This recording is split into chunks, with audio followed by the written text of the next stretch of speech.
Now our mainframes, of course, got smaller, more efficient. They could do more different types of batch jobs. But at that time it was really interesting because that was a glass house. We called it a glass house where the mainframe was. There's only a handful of guys who actually understood how the mainframe worked, interacted with it, and actually when anything went wrong, they didn't just do a configuration like we do today. They went into the code and modified it there. Now the mainframe, at that place, we all took our batch files to the mainframe for whatever job we had to have taken place. And then we figured out that a processing needed to come closer to the actual users. So we moved a lot of the processing power from the mainframes down to the user desktops. Now, why do you think information security is so important today compared to 5, 7, 10 years ago? Well, 7 to 10 years ago, we worked in this mainframe environment. Only a handful of people could interact with the system itself. So at that time, who knew what TCP/IP was? Who knew what the OSI model was? What an API was? At that time, the knowledge about technology was very small, so there wasn't as many people who could do damage. Now, as our culture has grown, we personally actually depend upon more technology than we realize. Healthcare, the energy that we use, and businesses can't run without technology. We actually take technology for granted. It's always there, and it provides us a lot of functionality. Now, anything that you really depend upon is a weakness. And so that's where the attackers have come in. The hackers came in and they knew that that was a weakness. Now in the beginning, hacking was just a lot of fun. There was just some teenage guys who had too much time in their hands, and it was very challenging to learn about the different protocols and to be able to carry out, bring down different websites or affect something. But now that's actually changed. Hacking has changed from some kids who are interested in it to a much more organized crime, and that's what we're going to get into: identity theft and the types of crimes that are taking place. But the reason that security is so important is because we're so dependent upon it. It protects our money, it protects our data, and as the technology came from the mainframe down to the employees' desktops, now they can interact with it, which means that they can make mistakes. So there's a lot of reasons that security is important. It's going to be around for a long time. And now it's not just general security information you need to know. People actually have to specialize, just like doctors have to specialize, maybe into web services, application security. So this is not going to go away. It's only going to increase because the complexity of our environment is going to increase.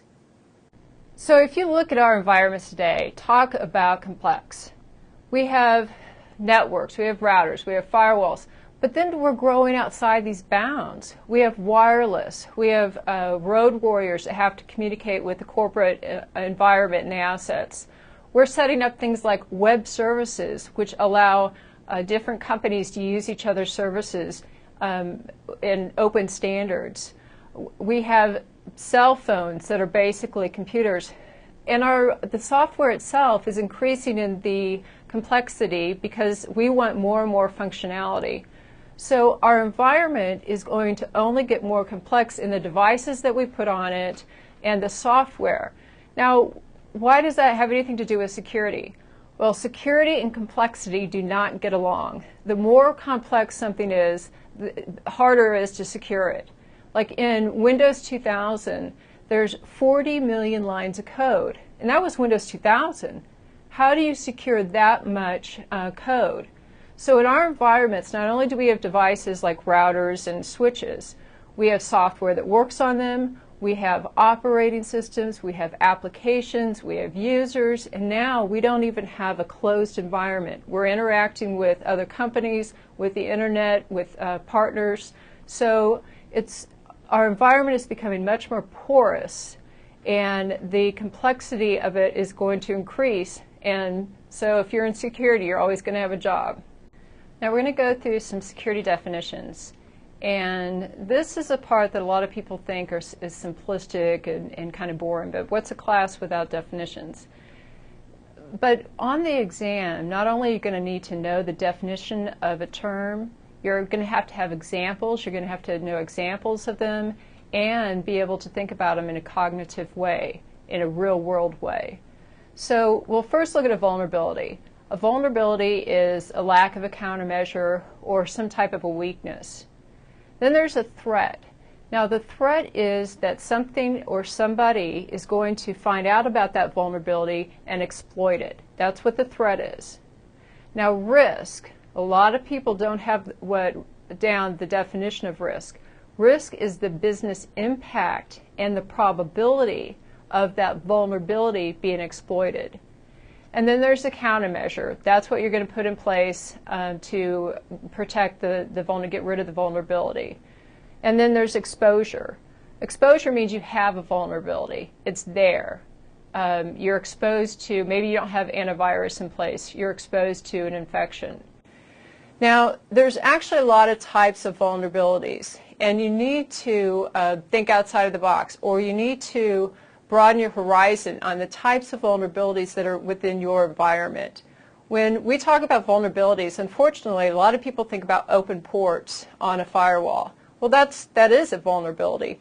But what about your people who aren't trained on how to properly configure things? Or your people maybe answering the phones aren't properly trained about social engineering? Or you're not watching your physical security. These are all vulnerabilities. And this is what's difficult about information security, is thinking about all the bad things that could take place. Now, here are some examples of vulnerabilities that a lot of people don't think about. The first one I put up is it's a lack of understanding. Our environment, our industry as a whole, we are continually learning more. We're maturing. This is a very immature industry. And because of our immaturity, because of our lack of knowledge, this is why a lot of attacks and a lot of bad things could take place. So that's one thing, education, understanding what the bad guys are going to do and how to make sure they're not going to do it to you. There's another one that's called authorization creep, which is all over the place. Authorization creep means that somebody has too much access. Let's say I started a company, I'm a clerk. And I'm given rights and permissions and such, and then I get promoted and now I'm a manager. Then I get other rights and permissions added on instead of subtracted. And this happens on and on as somebody moves from one department to another. They have too much access. In almost every organization today, users have too much access. Why do we care? Well, the reason is because now this allows that user to carry out mistakes.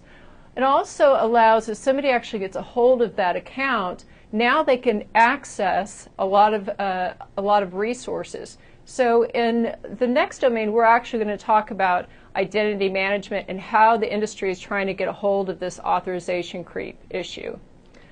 Ways of detecting fraud.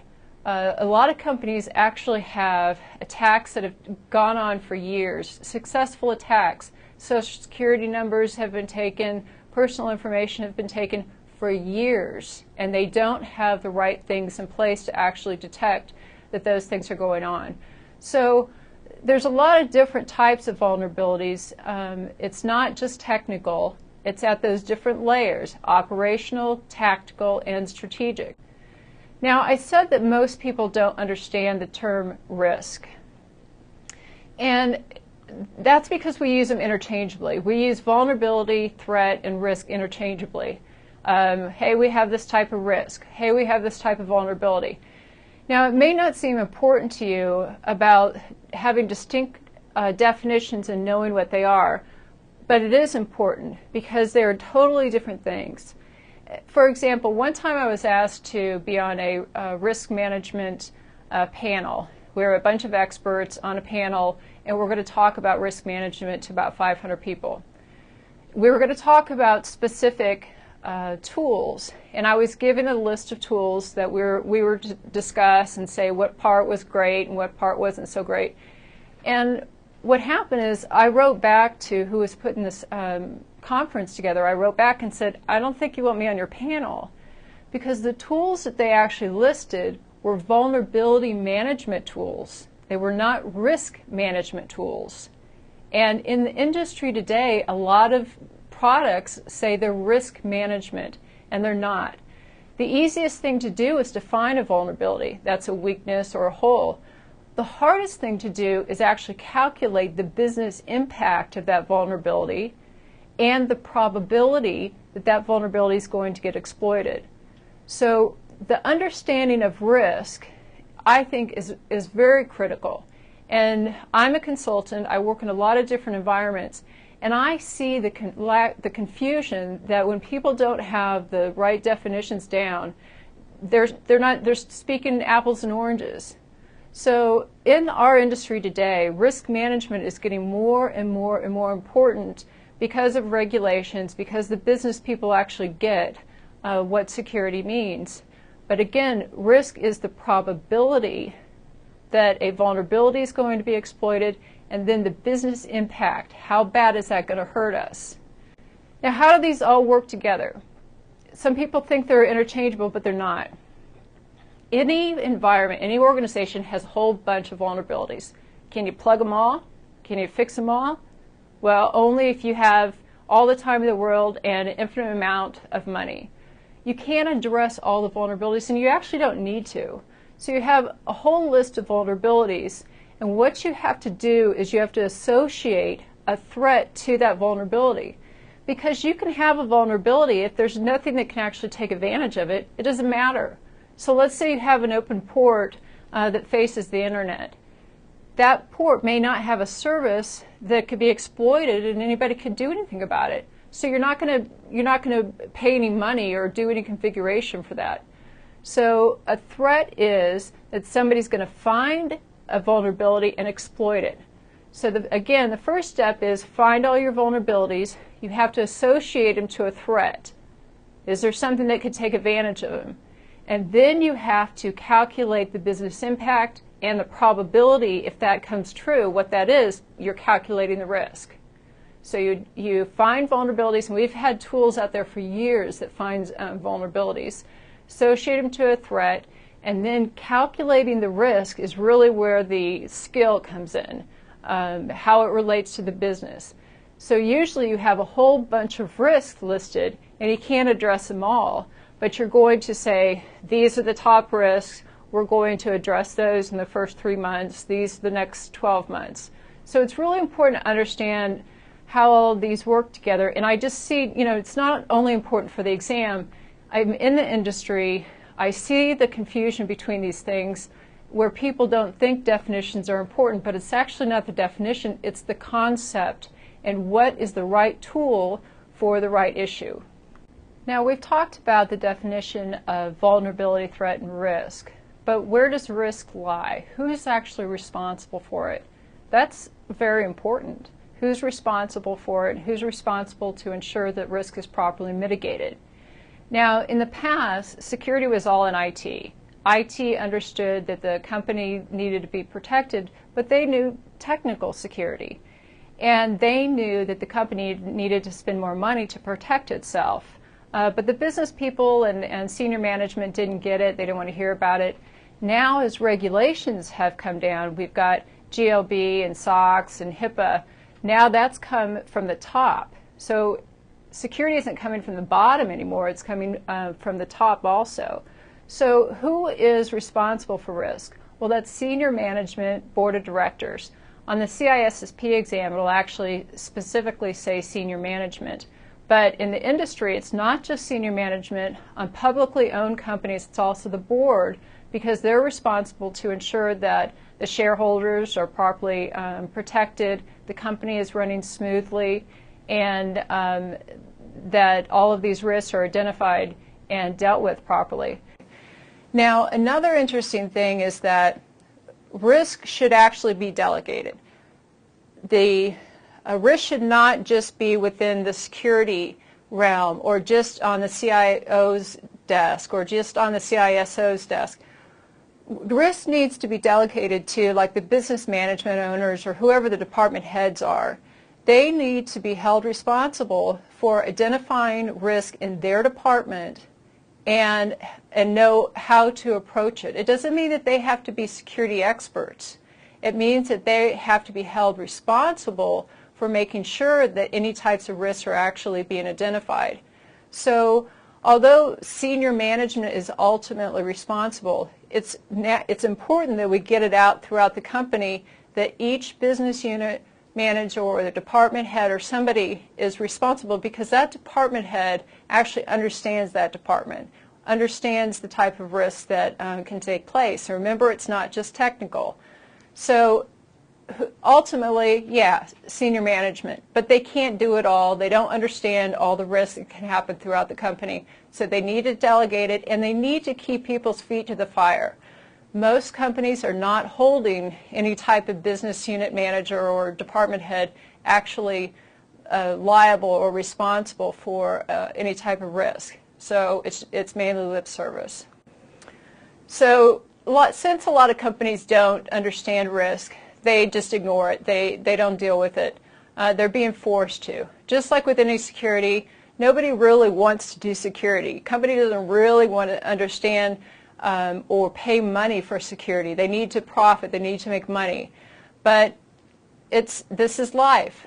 Security within the corporate world and within the government sectors are only becoming more important, and risk management is really becoming something that is the most important. And this is also something that the auditors are looking at. What type of risk program do you have in place? How are you identifying, mitigating those risks?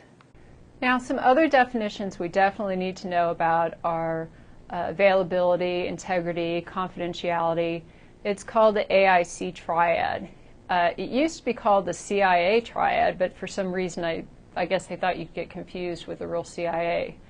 So we're going to look at examples of availability, integrity, and confidentiality.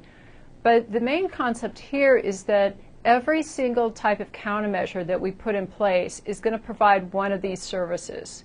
It's going to provide some type of integrity. It's going to provide some type of confidentiality. So not only do you need to know the definitions and some examples, but you need to know how they match up. This type of countermeasure provides this type of service. Now, in availability, a lot of people don't put availability within security. Most people just think about confidentiality, secrecy. But availability is very important, because if a resource isn't available, you can't do your work. So there's attacks that are taking place against resources, so they're not available. Those are DDoS attacks, distributed denial of service attacks. There's also availability issues that take place that are not attacks, but things get overwhelmed or they go down.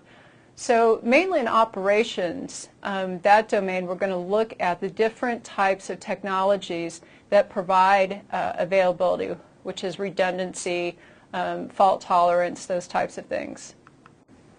Now, integrity also falls under this triad.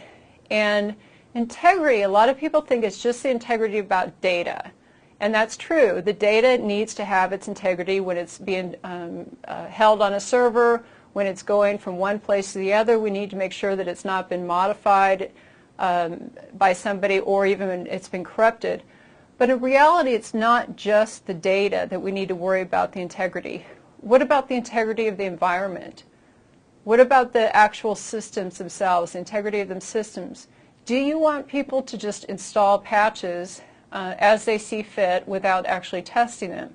If that happens, the integrity of the environment is horrible. You don't have your configuration management in place. So it's not just about data. You need to think about the system, the application, the software, the environment, that things aren't changing in an uncontrollable manner so that integrity is compromised. Now, confidentiality is pretty simple, at least conceptually. This is what people usually think about when they think about security. So we want to make sure that whatever somebody's not supposed to have access to, they don't have access to. And we're going to go through in each one of these domains, we're going to have some type of control that is going to provide confidentiality, access control, encryption, a lot of different things, because usually the goal is to protect your data. Data today is the gold of the organization. That's usually what needs to be protected the most.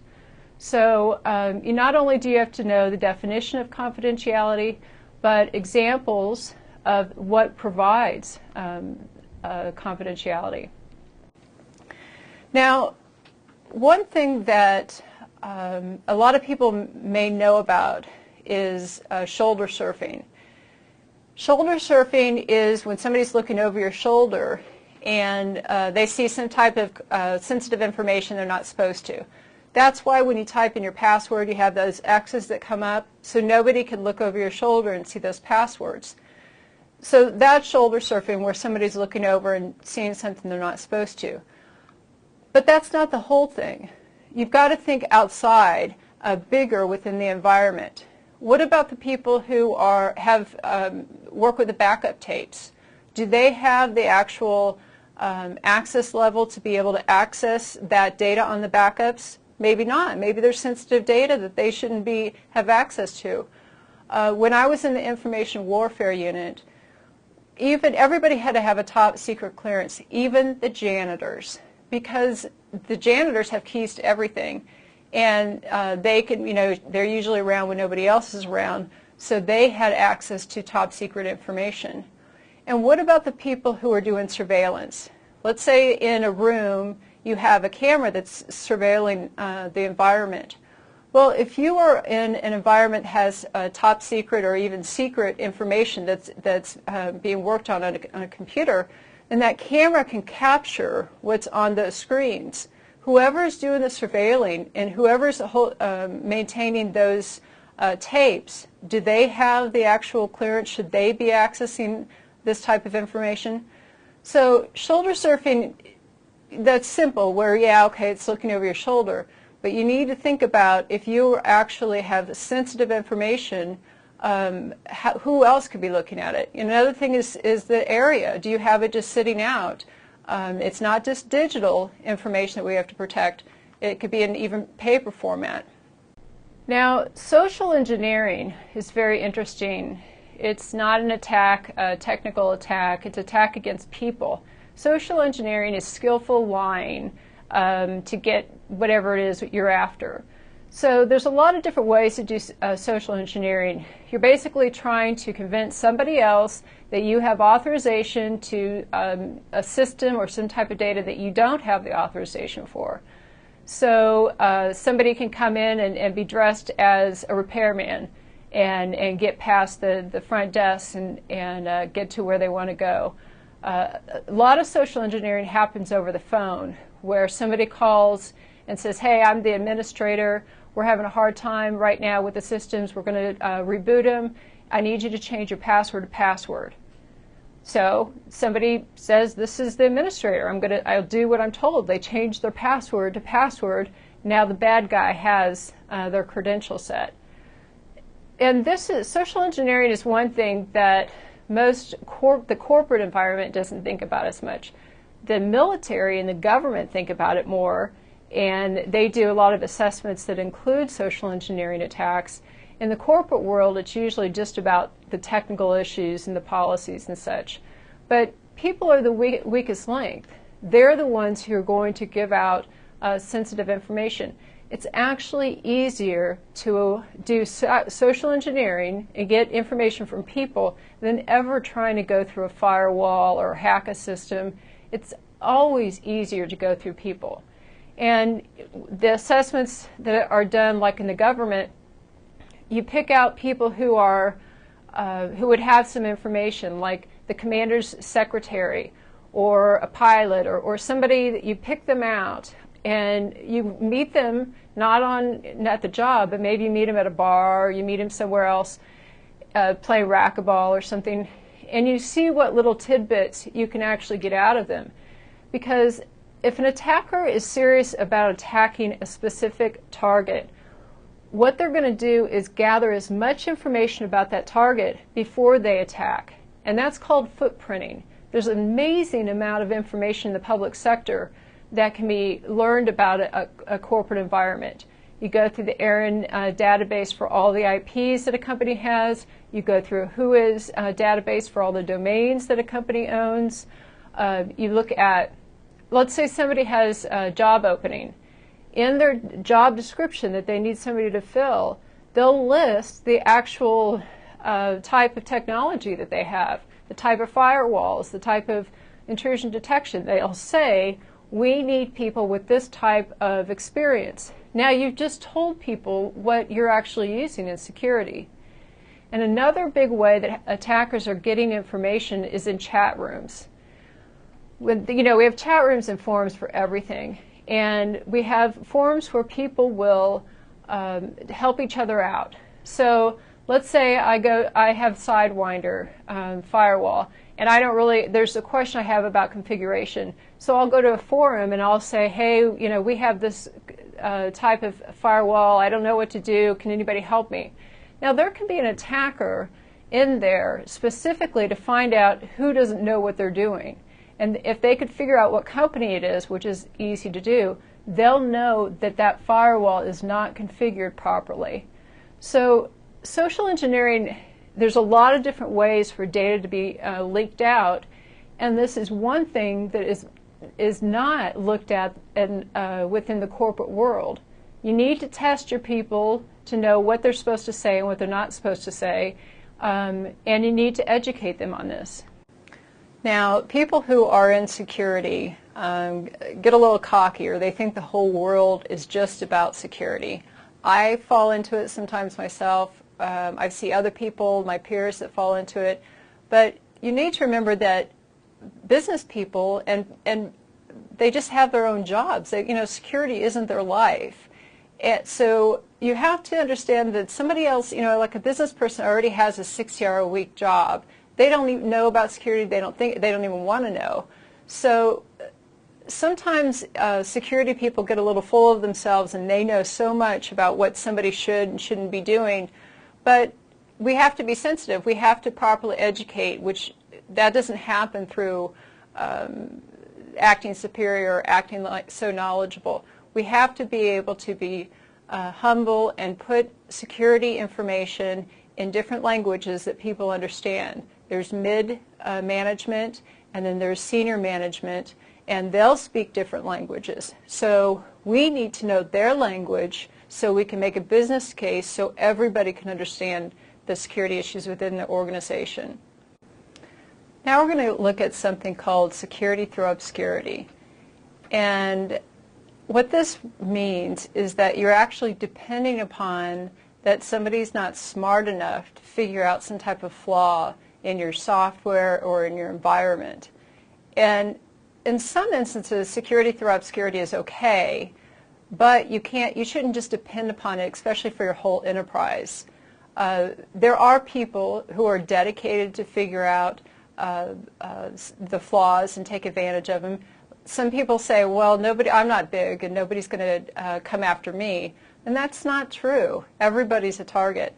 So don't think that because your code is proprietary, or that you moved your HTTP to port 8080 or something like that, nobody's going to figure that out, because a lot of these people are quite intelligent and quite motivated.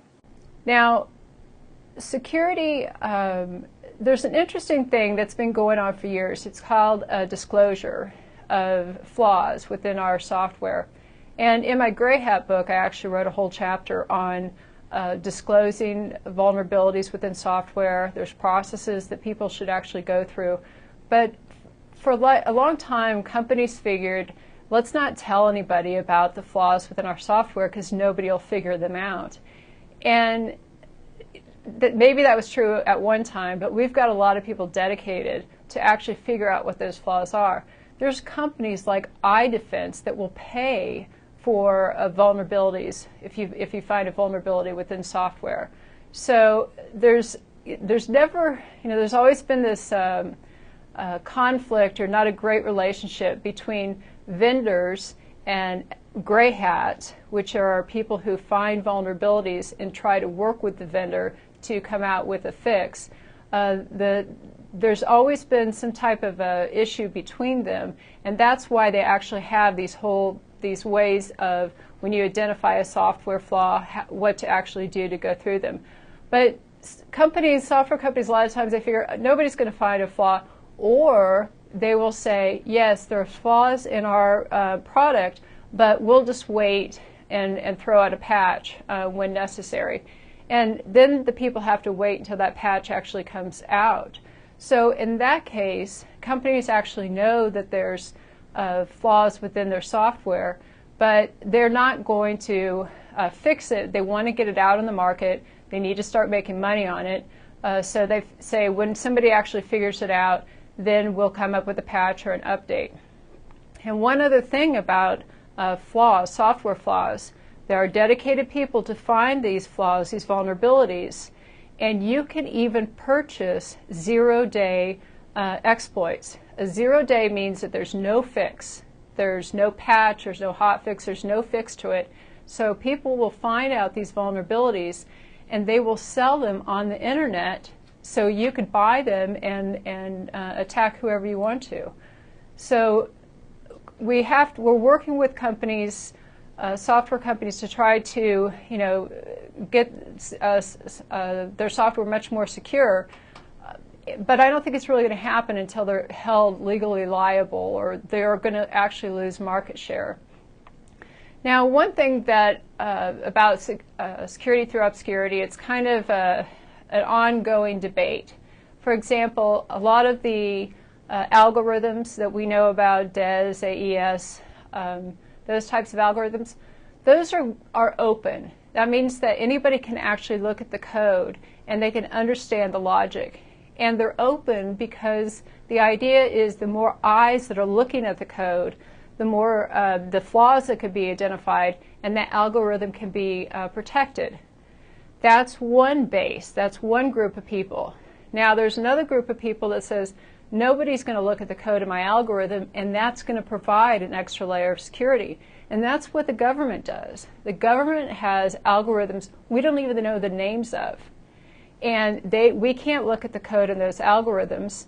And people who are in the industry, cryptographers who are not in the military, are suspicious of any type of algorithm that they can't see and they can't look at the logic. So there's two different camps, not only about algorithms, but also about compiled code. We have is open source or compiled code more secure? Well, the open source people feel that the more eyes on the code, the more people that can find some type of flaw, we can work as a team, improve the software so it improves the security for all.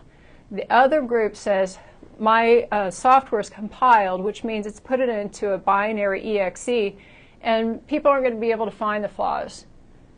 That's certainly not true, because we've got reverse engineering and fuzzing and a lot of different things, and dedicated people to take that binary exe and find those flaws.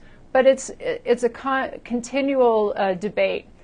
But for our purposes, the thing is when you develop an enterprise security program, don't depend upon security through obscurity.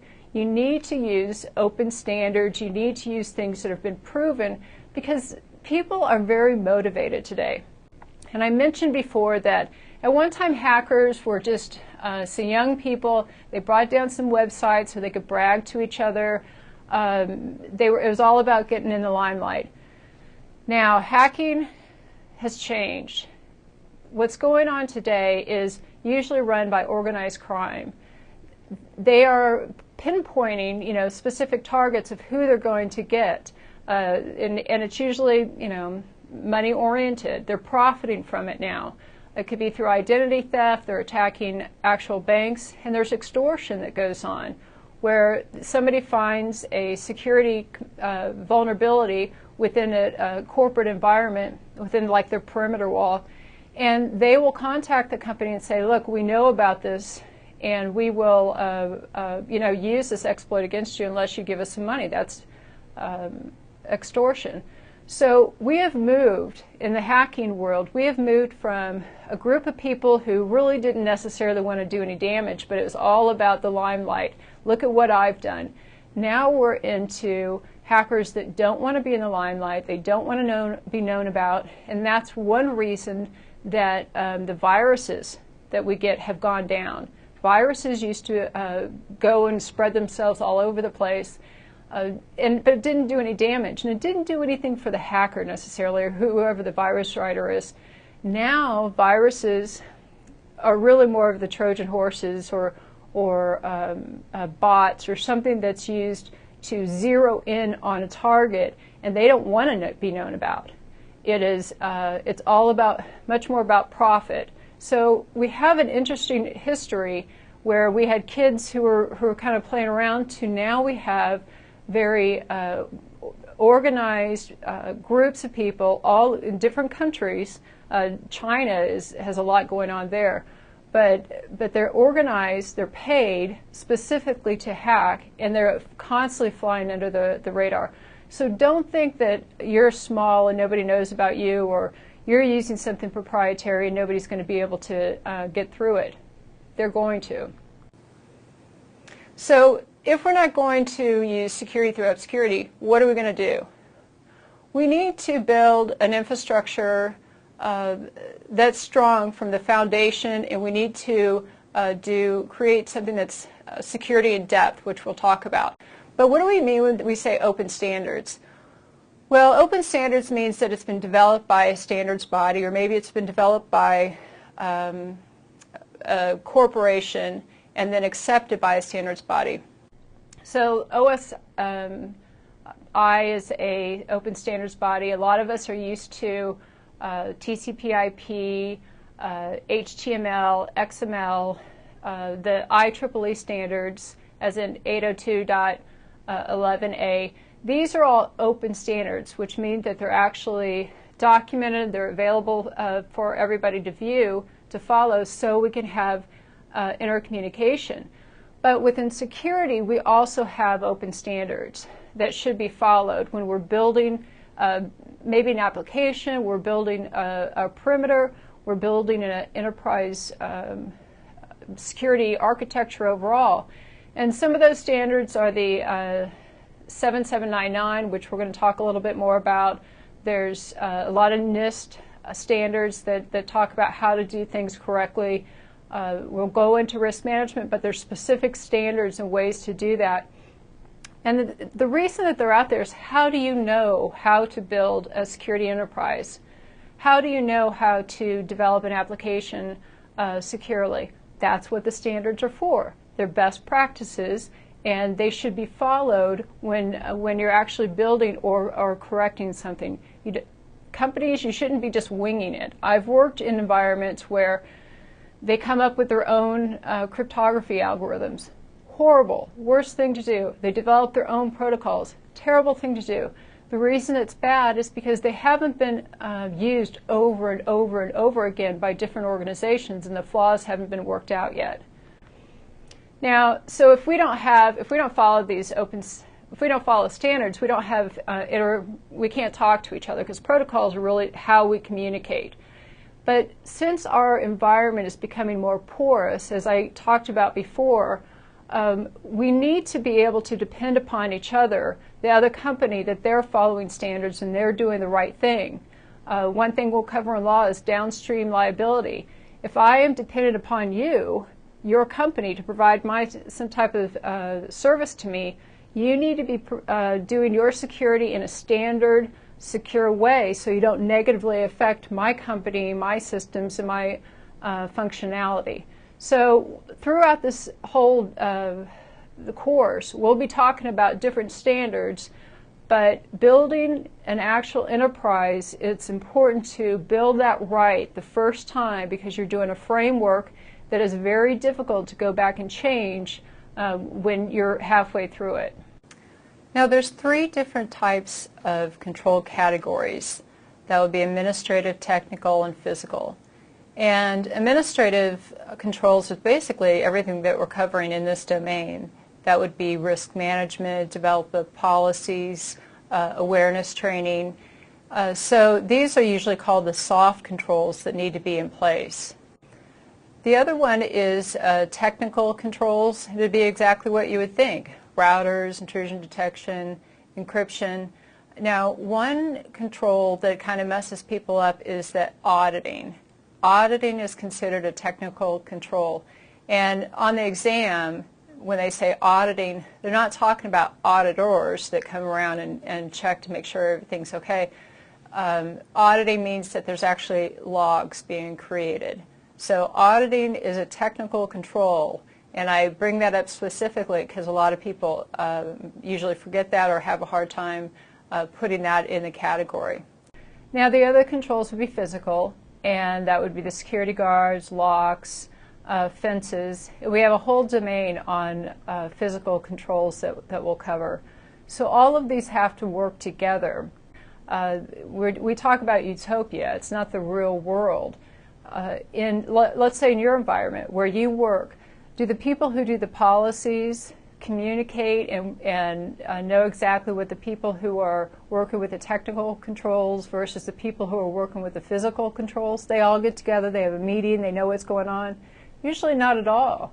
Usually they're very separated, and whoever's doing the administrative type of controls, risk management, policy development, security awareness training, are usually not connected with whoever is doing the firewalls and the setting up the accounts. And then physical security is usually never involved with these two groups. And the problem is that without these groups actually communicating and working together, that creates gaps. And I've seen it many times where one group has their thing, another group has their thing, another group has their thing, but there's gaps that people can get around. So one interesting thing about the CISSP exam, I think, is that when you're studying for it, there's different levels of people that actually get a CISSP. That would be management people who would be more used to the development of policies and such. And then there's the techies who would be more the network and developer people. Now, how well do these two types of people communicate? You've got management talking to a techie. How well do they talk and communicate? They don't. They haven't over the past. Usually when somebody technical is talking to somebody who is management, all they hear is blah, blah, blah, I need money, blah, blah, blah, I need money. And when the techies talk to the management, they don't know what they're talking about, packets and ports and firewalls. So one thing about the CISSP exam is that everybody's learning about different parts of security, and it enables them to talk. They have to talk to actually be able to provide the necessary security at the operational, tactical, and strategic level. So I think that's really a benefit. And one of the skills that technical people really need to learn is how to make a business case. Because I've heard over years technical people complain that management's not going to do this and they don't understand about that. Well, they don't understand it in technical terms. So you're not going to move forward with developing or getting any funds or anything until you can develop a business case. And it's not only the language. You need to understand the business. Security, you know, a company isn't in business just to stay secure. They're in business to make money. So it's important that technical people learn more about the business and the business people learn more about the technical so that they can work together to secure the corporation or the organization and help protect the company overall. Now we're going to look at the actual drivers that somebody needs to understand when they're going to build a security program, or sometimes referred to as an enterprise security architecture. We want to get to a holistic approach. You know, we want a robust, holistic security program. And holistic security is kind of the new buzzword in the industry, which it's a good word, and we need to be holistic, which means that we have administrative controls, we have technical controls, we have physical controls, we're working at the different levels of operational, tactical, and strategic. so that's our goal. That's where we want to get. Not too many companies have it all down yet, mainly because it's an immature industry, but we're working towards it. Now, when we're actually going to build a security program, that's not easy. This is one of the things actually in my consulting world that I'm doing the most, is actually helping companies build security programs. And the reason that it's difficult is because most people are focused on technology when they look at security.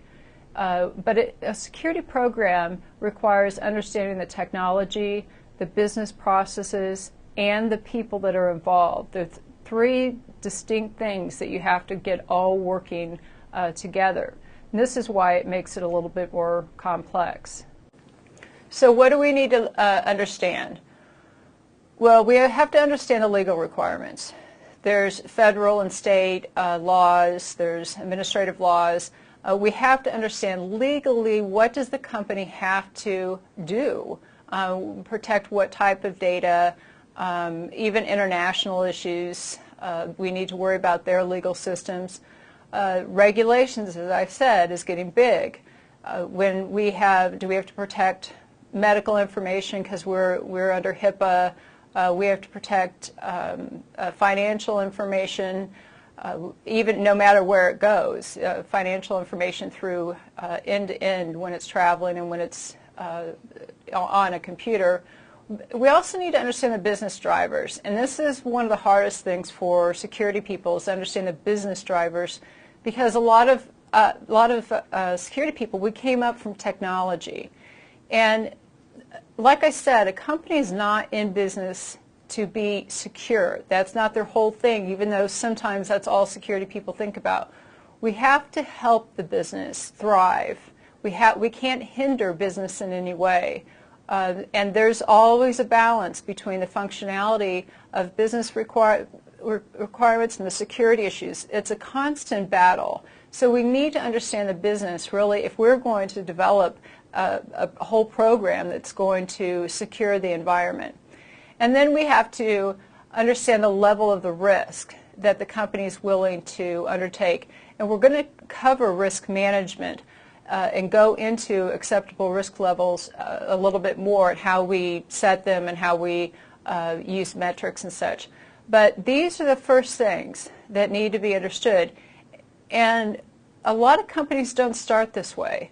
They'll just start with the technical issues, then they'll have point solutions, but they won't start with a whole architect conceptually and drawing it out first. A lot of them just start installing different applications and hiring people and not really know what their end goal is. So like I said, there's different types of laws we need to be aware of. Federal laws, state laws. Now, and they are changing because of security is so important to companies, the government, but the nation overall. We have information warfare. I mean, I was in an information warfare group. Our countries are actually, or the countries are actually fighting each other through packets. At one time, war was just about guns and cannons and, arm-to-arm battle. But not many people are aware of all the information warfare, the attacks that are taking place through technology. So because this is affecting our country overall, the government has come up with several different laws and different regulations to protect the national security, but also the economy. Now, of course, our country runs on the economy, and that's the reason that we had to put SOX in place, because companies weren't doing what they were supposed to with their, how much money they were making, and it scared off the investors, which affects the economy, which affects the whole United States or the whole country. So things are changing, and you need to be aware of the types of federal laws that an organization is under, the types of state laws. And some people are familiar with the California state law, which means that if you're doing business and you have one customer, even one customer in California, if data, personal data, may have gotten compromised, You have to tell. You can't keep it to yourself. That's what the law is. And it started in California. They said if you even have one customer that's in California and their personal data may have been compromised, you have to tell them. Now, it's not just California. Every state is coming up with the same type of laws. And there's a potential federal law that's coming down. So privacy and protection of personal data is a really big force right now that we have to be aware of. And administrative law, which just means the regulations. The difference is laws will come down and then they're going to be assigned to a agency like OCC or FDIC. When the law comes down, it's assigned to the regulatory agency, and then what they do is they develop regulations. So how do we know how we're staying in the bounds of the law? Well, the regulatory body, let's say OCC, will interpret the law and create these regulations. Then the corporations are to follow these regulations. And that's how we are abiding by the federal laws that are created. That's how all happens. And it's not just security. I mean, that happens in every aspect of business. So within the law issue, when we're talking about law, there's a difference between due diligence and due care. And it's important that you not only know both, but how to conduct both. Due diligence means that you are finding out about your vulnerabilities, your threats, your risks. You're doing assessments. You are doing auditing. You're finding out what you're supposed to be afraid of. So due diligence means that you're you're doing assessments, you're figuring out where your assets are, what type of risk you're under. Then due care is you're doing something about what you found out. So if you found out that you have a vulnerability because your SQL database is internet facing, then that's through due diligence because you assessed, you figured that out. Now due care is that you do something about it. You actually move it into the intranet or internal network or something. So the reason that these are important is if the company or you get pulled into court, what's going to happen is they're going to look at what kind of due diligence did you follow, what type of due care means how responsible were you. And some examples of due diligence is understanding the dangers, carrying out assessments, and doing analysis on the assessment data, doing risk management. These are examples of due diligence. Because let's say I'm a president of a company or owner of a company, and somebody got into our database and got all these social security numbers and posted them on a website. Now, if I'm brought into court, which I probably will be, and it could be criminal or civil, they're going to ask me, what did you do to even look at and find this type of vulnerability? How could you leave your company so vulnerable? Now, if my response is, what do I know? I'm a business person. I'm just worried about making money, and I don't know anything about these ports or anything, then I'm probably going to be held liable. But if I prove that, look, I did assessments, we did risk analysis, because some things you just can't protect against. You don't have to provide 100% security because that's actually not achievable. So in the court, if you were reasonable, if you could prove that you were reasonable and you did follow due diligence, then there's a possibility you're not going to be fined or possibly go to jail. Now again, due care is doing the right thing, following up on the bad stuff that you uncovered when you did your assessment. So implementing the controls, training your people, putting all of the different layers of controls that are in place. So that's due care. So that's how they work together.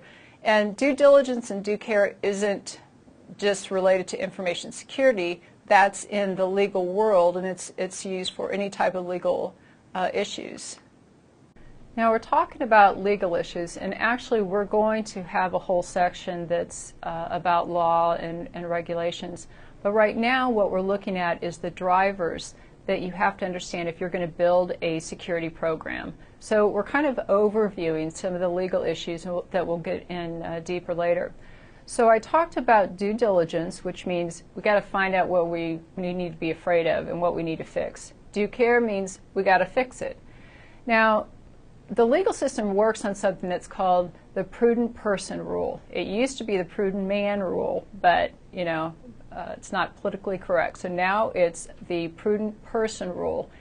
And what this means is, let's say that I'm brought into court because I didn't carry out my corporation security properly. It negatively affected one of my partners and cost them money.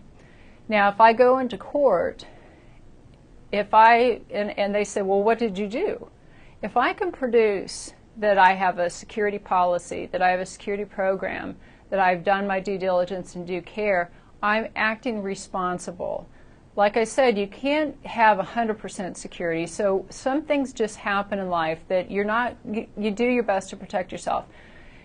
But if I go in there and I don't produce that I have a policy or a security program or any of these things that I was supposed to do, even if I'm missing one of these things, then I would be irresponsible. I wouldn't be acting right, and that's how I would get a judgment against me. And how they do that is they have this person who doesn't actually exist, this imaginary person called the prudent person rule. So they think about, well, look at what I did and compare it to what a responsible person did and compare the two. So, and that's how it works a lot in civil cases. So whenever you hear the prudent person rule, it's a legal concept which indicates how you're going to be judged on the level of effort that you gave to provide the necessary protection. So it's an important concept. It depends on where you are in security, especially if you're dealing with forensics or investigation. It definitely comes into play. So we have, this is a subjective thing, but law can be subjective. They're going to be interpreted, just like regulations are interpreted. And so we need to take the right steps to make sure that we are delivering the right amount of security. Now, we talked about regulations, and a lot of people, when they hear regulations, they sigh, they hate them. But as a security person, you should love regulations because that's mainly what's keeping you in work. It's not mainly, but it's a big thing that keeps you in work. If you've been in security as long as I have, you've constantly had to fight with management to educate them on putting security in place. And now, since the government is saying you have to put security in place, that fight is a lot easier, especially when you have regulations like Sarbanes-Oxley that could put a CEO or a CFO into jail or charge them millions of dollars in fees. So there's a lot of regulations that keep coming down, but why are they coming down? Why do we have to have these regulations continue?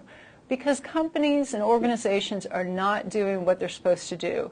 If you study these regulations, a lot of the stuff was already on the books. Like Sarbanes-Oxley, a lot of that stuff was already on the books, it just was not enforced. So it's just like a parent enforcing, making companies do what they're supposed to do. So people who have to be compliant with it, not necessarily a lot of fun. But security people should really appreciate it because it makes their life a lot easier. Again, why do we need regulations? Because of the corruption that has taken place before. Our United States is getting much more serious about privacy of like health information or personal information. Europe has always been way ahead of the United States in protecting this type of information. And as I said before, once something affects the economy, that's really a big wake-up call. And Enron is a company that most people know of, but there's a lot of companies that were doing the same thing as Enron was doing, which is they were moving their expenses over to profits. They were, basically cooking the books. And so now we have to have regulations that ensure that companies don't do that anymore, and it's actually raised the cost of doing business, but that's where we are today. Now, risk management is getting very important in the industry, and because of that, the CISSP exam is covering risk management more than it used to. It even changed the name of this domain, added risk management to the name. So we're really going to go into different parts of risk management, because not only are you going to get tested on it, but it's something that people don't fully understand how to do. And it's not vulnerability testing. Vulnerability testing just means you could find the holes. It's easy to do that, and then you associate them with threats, and then you've got to calculate the risks. And so we have to look at the people, process, technology. You know, we've got to look at all of them, and how data is stored, how it's moved. We've got a lot of things that we need to understand. Why is risk management difficult? Why would it be hard to actually carry out? Risk management is difficult because, first off, you're trying to read the future. What bad things are going to happen, or what could happen, and how much is it going to cost us? So you're trying to look at the future and understand what can come down the pipe and hurt us. But you also have to look at so many different variables. Like I've been saying, there's administrative, technical, physical controls, there's operation, tactical, strategic. There's risks that can happen at each one of those layers. There's a lot of variables that you have to understand if you're going to develop a risk management program, and understand how to map those to the right control. So we need to gather information. Now, if you've done any risk management, you know that the most time-consuming thing is to gather the information, because you have to interview people, you have to do surveys and collect all of this information.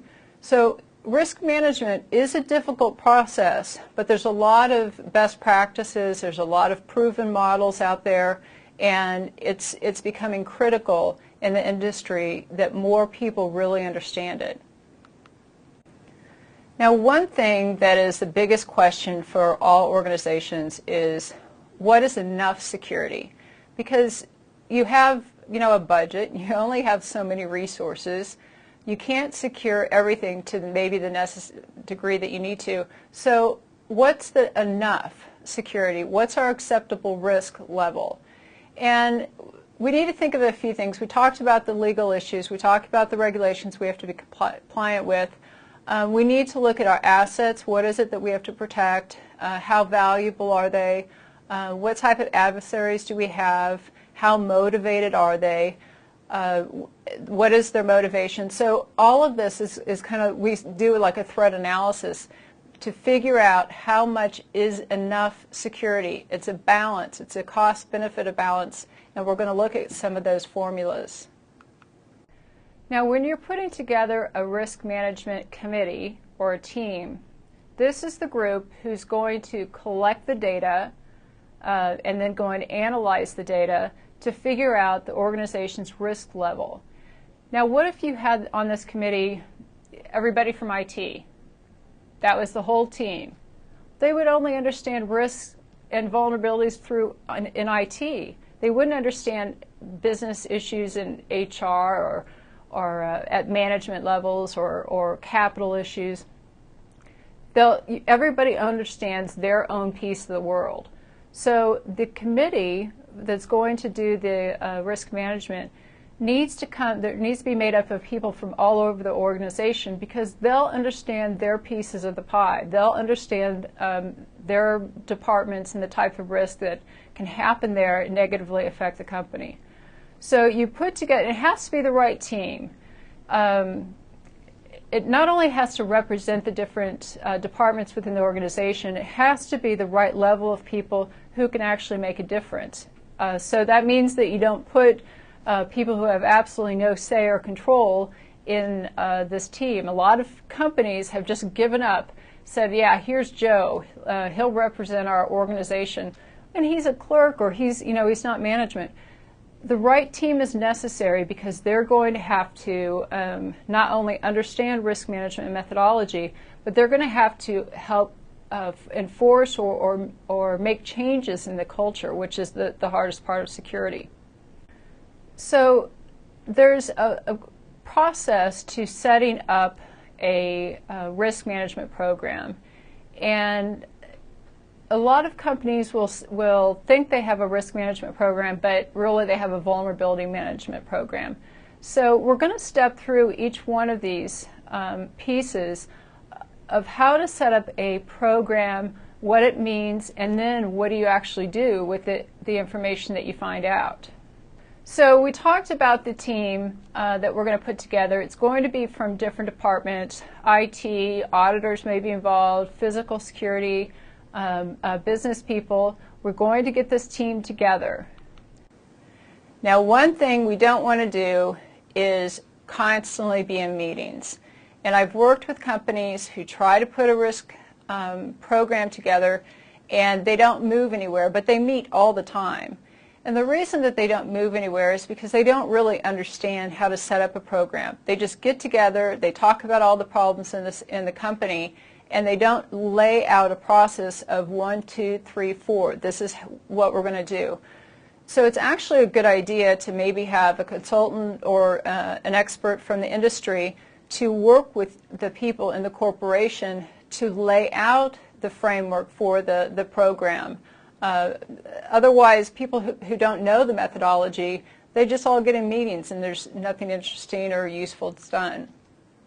So we also need to know the scope. What is the scope of this risk management program? Is it going to be the whole organization? Is it going to be, maybe we have offices all over the United States, all over the world. What type of data are we going to protect? What type of assets are we going to protect? Because in reality, you can't create a risk management program that's going to protect everything, because your planning process will never be done. Usually you chop things up. Now, one thing as a security person I think is very interesting. Most companies think they have a risk management program. When you talk to anybody in the business world and you talk about risk management, they'll say, oh yeah, we have that. They have a business risk management. They don't have a security risk management, and those are two totally different things. So a lot of companies actually leave themselves vulnerable because they're told you need to have a risk management program in place, and they say we do, but it's business oriented, and it looks at capital and credit and purchasing other companies and the type of products that they're going to roll out. It has nothing to do with the security issues. So it's almost too bad that we use the same label, risk management, for business and security. But sometimes I've had to push business people when they tell me they've already got a program. I have to push them and educate them on the difference between the two, or they're going to be very vulnerable. So we have to develop a scope. What is it that we're going to protect? What assets are we going to protect? And how do we figure out this scope? We just make it up? The team says this is what we're going to do? Senior management is going to dictate that. Senior management will tell the team what has to be protected, and they're going to help determine the actual scope of the assessment. Now, another thing that the team needs to decide upon is the methodology. How are they going to do the risk assessment? And the two main choices are qualitative or quantitative. Qualitative means that you're going to get some experts together and make an opinion-based decision. Quantitative means that it's going to be all about numbers. You're going to use percentages, you're going to use dollar amounts, when you go to management, you're going to say this type of risk can cost us this much, and this is how much it's going to cost us to protect from that. In a qualitative, you would go to management not with money terms, not with monetary terms, but you would tell them on a rating, this is where our risks actually are. Now the industry is getting more risk management tools out there because the industry is requiring it, because regulations are requiring it. So tools are great for risk management because they already have like built-in scenarios, they already have the built-in formulas, they could have been built-in surveys that you're going to ask the people to submit. So they reduce the time of gathering information, and they could run the same data through different scenarios, because we're not looking at just one thing. Maybe there's a tornado, maybe there's a fire, maybe we're going to get hacked into. There's a lot of different things that can happen. But on a personal note, I need to warn you about the tool that you purchase and put in place. Somebody who actually knows about risk methodology should be making the decision or helping you make the decision. I've worked with several companies who have bought a risk management tool because it was very impressive. It had all these formulas and it had all these calculations, and it wasn't right for them. It has to be right for your environment, qualitative or quantitative, and it has to make sense. There are tools out there right now that I think are just for show. They don't actually provide any value. So on a personal note, this isn't CISSP oriented, before you buy a tool, really investigate, because this is important. You're actually determining the risk level of the organization and the amount of money that you have to spend to reduce this risk. So this is pretty critical. Now, I talked a little bit about the acceptable risk level of a company. And acceptable risk level, what does that mean? Well, every company has a different risk appetite. That means how much risk they're willing to take on. Now, when we talk about risk appetite, that usually is meaning in the business world. Businesses that have a high risk appetite means that they're going to take on risks. They're going to be on the bleeding edge. They're going to not be conservative. In security, we usually don't use the risk appetite as much as an acceptable risk level. And that's where how we know what is enough security, because an acceptable risk level has to be set. But how do you know, how do you define that? Who comes up with the acceptable risk level? Well, we talked about the drivers that go into setting up a security program, which are the legal issues, regulatory issues, threat profile, all of these things, and the business drivers. So those things are going to help determine the type of risk that a company can take on, and management actually has to set it. Management sets the acceptable risk level, not the team. They can bring this information to management and help management set it, but management needs to make set the line. And that's how we know we can accept risks up to here and not over. And this is where we get what's enough security. So, but it's very abstract. So where is this actually documented? The acceptable risk level. Is that written in some document somewhere with that label? No, it's not. You should set that and then develop your policies. Your policies should reflect your acceptable risk levels, and then your other things under the policies just get more granular that will indicate how you're going to stay under or within that acceptable risk level.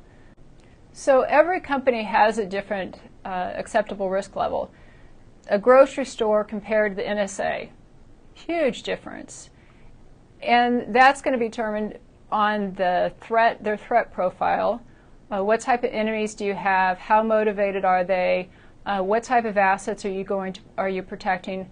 So somebody needs to be involved with helping management understand the security risk level that a company is under. Again, I work with companies that they don't know what this term really means. They don't know how to set it, and they don't know what is enough security. So they end up spending too much money or not enough money and don't get the right countermeasures. But you won't, because you're going to learn what needs to be put in place. Now, one thing the team is also going to have to do is determine how are they going to collect the data. And this, like I said, is the most time-consuming part of risk management, because you have to collect all this data, which is called an assessment, and then you have to do an analysis on it. So you get the schematics of the network. You get information on the type of data, where the data is, the type of security components that are in place. And then you have to look at some of the business issues that can be affected by security. So how are we going to get it? And a lot of it's through surveys. You can interview people who would know specifically about security information. You do vulnerability tests, you do penetration tests. You do this and you get this whole big glob of data. And then you have to separate it out and know what it actually means and what to do with it. So, a big thing is, what are we protecting? What are we trying to protect? You have to identify the assets you're going to protect, otherwise you don't know where to start from. And as I said before, within corporations and even the government sector, the main asset that we're protecting today is data, because our financial information is digital. All of our information is basically digital. Social security numbers, bank accounts, all of this. But that's not all that has to be protected. So that's the first thing we have to list, is what assets are we going to have to protect, and determine what type of risk level that they're at. Now, I said that we have to identify the assets that are to be protected under our risk management model. But there are tangible and intangible assets. When people think about assets, they usually think about hardware, systems, servers, those types of things. Those types of things do need to be protected, but it's usually the intangible things that we have to protect more. Data, reputation, those types of things, because systems, the hardware, cost of hardware has gone down so much, replacing it is not as hard, but replacing data, customer information, or how do you replace your reputation? Intangible things are harder to protect, but the group who's developing the risk management program needs to look at the tangible and intangible assets that will be within the scope of their program. Now, how do you assign a value to an asset? If I buy a server, let's say I spend $3,000 for this server, is that the value of that server to the company? No, that's what I purchased for it. But there's a lot of things that go into determining the value of an asset for a company. It'll be how much you paid for it. A big thing is what the role is within the company. If it is a server, if it's something that everybody has to contact continuously, then that has a role that's different than if it's a file server that sits in the back that nobody really has much to do with. It's more critical. You have to determine the criticality of the asset. So we'll look at how much it costs, the criticality, how much it'll cost to replace. A big thing is that a lot of people miss is our adversaries. We may not think an asset is very important, but what if somebody else got a hold of it? Now the value of that can actually go up. So another issue is liability. If this asset was compromised, tangible or intangible, what are our liabilities? What are our penalties? So assigning a value to an asset is not a straightforward thing. There's a lot of things that go into that step. And when we're looking at asset value, we need to look at, if something would happen to it, how would that affect the business near term, means right away, and long term? So, and that really has to do with the criticality of the asset. Most environments will have, let's say, servers. based upon criticality. They need to.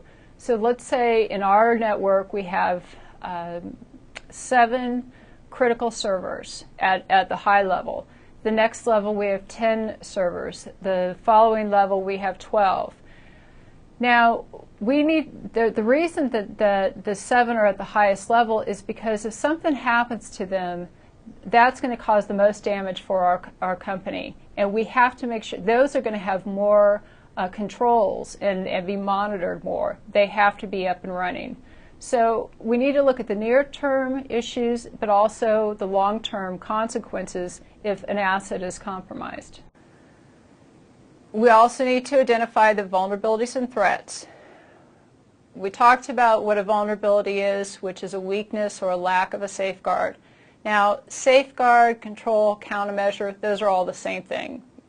I don't know why we don't just use one word, but a safeguard, control, countermeasure, all the same thing. So a vulnerability is a lack of a countermeasure or a weakness. And in the assets that we're protecting, we've got to look, what are the vulnerabilities? What are the holes? What are the things that somebody can exploit? Then we need to identify the threats. Remember that you don't care about a vulnerability unless there's a threat that can exploit it. Now, the thing that actually would exploit a vulnerability is called a threat agent. So the threat is that somebody's going to find a vulnerability and exploit it. What actually does the act, what exploits the vulnerability, is a threat agent. So we need to go through and look at all the vulnerabilities, whether it has to do with physical security, malicious code, employees sabotage. That's a big thing within itself. Now, I talked about we have to determine what methodology we're going to use. Now, there's different frameworks that we'll look at. There's Octave, and there's NIST has best practices on doing risk management. But the big question is, are we going to do it qualitative or quantitative? And the answer usually is, what does management want? Management would love to have things in numbers and in monetary values, because that's how what they speak, and that's what they work in, spreadsheets and how much things are going to cost. Now, at one time, probably 3 years ago, I was very I was a big advocate for quantitative. It has to be quantitative because it's business. It has to be monetary because that's what business wants. But doing a purely quantitative analysis is very difficult. It's very time consuming. And what I have found is that a lot of quantitative analysis that people carry out, they actually they don't make any sense, because it's usually garbage in, garbage out. Now, that's not CISSP oriented. CISSP, what you need to know is the difference between quantitative, qualitative. Quantitative has to do with monetary values and using percentages, and then qualitative is opinion-based. So let's look at a qualitative. And this is the most commonly used in the industry. You have a group of people that are quote-unquote the experts, and that just means that they're most familiar with these types of risks. And you come up with scenarios saying, if a hacker got into our database and got it to our social security numbers, how bad would that be? And they have to rate things. So the experts will rate the level of threat or the level of risk. So we have qualitative, which is just opinion-based. And you can see an example here where, and this is very common, where you have the different boxes with the different colors, where you have high risk and low risk, and usually there's little dots to indicate what you're identifying as risk and which category they fall into, which means which ones do we have to deal with first. So the significant risk is what we would have to put money towards and efforts towards fixing, and then we could get to the other ones. So this is a very common way of illustrating qualitative data on risk management. And so again, qualitative is we get the experts together, we develop risk scenarios, and they'll rank them. They'll rank how this risk, is it a high risk, medium risk, low risk, and they'll also do the same thing about the countermeasures. You need to talk, they have to determine what countermeasure do we need to put in place. Now it's kind of difficult. This is what the exam lays out. You get the experts together, you lay out scenarios, you rank the threats, and you think, well, I've never really seen that happen. But what this means is maybe you bring in security experts and they're going to find out your risks and rate them, or maybe you have a security team already. They're the experts and they're going to do it. But the exam will actually want you to understand these individual steps. Now, what if we needed to get some information in a survey, and some people could be intimidated because let's say you have a group, one of them is a manager and everybody else works for that manager. If you ask that group, what are the problems in the company, or what are we not doing right, they're probably going to say whatever that manager wants them to say. They'll be intimidated. So to get honest, real information, it's very common to use the Delphi method, which means that you collect information anonymously because you don't really care who said what. You just need the information. So Delphi is a qualitative process, and you're collecting it from people anonymously so it could be honest, it could be direct and more useful. Now qualitative, again, I said it's based on ratings, and it's up to the group on the types of ratings you're going to use. It could be 1 through 10, A through F, high, medium, or low. That would be qualitative. And this is a common example. This is similar to what we saw before of actually using the squares, indicating what's a high risk, low risk. This is showing you a methodology. It's a formal methodology that has been developed in New Zealand, and it's commonly used in large corporations, and it's used for business issues, not just security risk issues.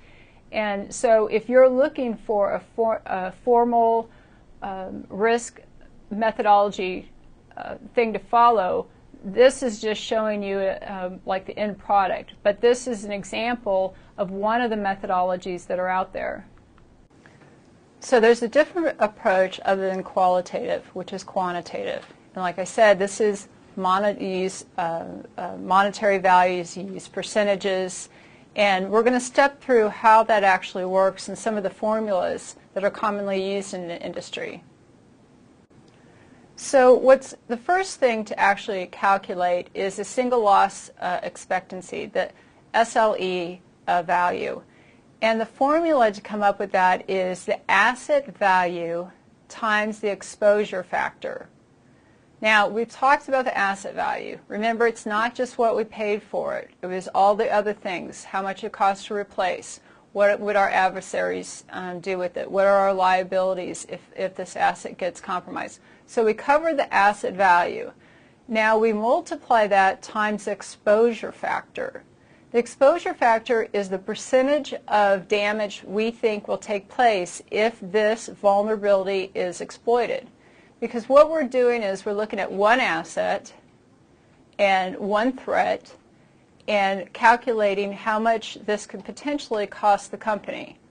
So on this asset, if this vulnerability was exploited, what would that cost? That's a single loss expectancy. That's just one thing. So, and it's important that you know not only these formulas, but you may be given a simple example where you have to actually do the calculations yourself. Now, what we need to look at also is how often do we think that this would take place? And remember what I said that the risk definition is. It's the business impact and the probability. What is the probability of something of this taking place? And in quantitative approaches, we call that the annual rate of occurrence. Within a 12-month period, how often do we think that's going to happen? So ARO is the frequency. How often do we think that's going to take place? Now the ARO is an annual metric. So if we think it's going to take place one time in a year, the ARO is 1.0. If we think it's going to take place once in 10 years, then it's 0.1, etc. So the ARO is the frequency. It's based on annual, 12 months. If we think it's going to take place 3 times in a year, what would that be? The ARO would be 3. So now we need to put all this together. The single loss expectancy, again, and I'm going to repeat this because I've taught it a lot, and I know that people miss what we're actually doing. Unfortunately, what a lot of people do is they memorize this for the exam. They don't understand how it really works in the real world. They get their CISSP, but they don't know how to use this information. So SLE means that we have one asset, and we think that if something bad happens, let's say a tornado, this percentage of that asset would be affected. That's the SLE. Now we need to look at, well, what's the probability? How often do we think that this is going to take place? That's where the ARO comes in place. So we take that single loss expectancy and we multiply it times the ARO. So what that says is this one asset, if this specific threat comes to be realized and it happens once in a year, we're going to come up with a value. And that's the ALE, the annual loss expectancy. Now, the ALE, what are we going to do with this information? We've gone through these exercises, we've done our mathematics, and this ALE, what does that represent? This is the potential loss that a company can go through if a threat becomes realized. The ALE is the potential loss. Now, I'm going to step outside of CISSP just real quick. Usually you don't do individual assets. You have groups of assets. You'll do all the servers or all the applications or whatever. You don't do every single asset within the company this way. That's outside of CISSP. For CISSP, you do need to know these formulas.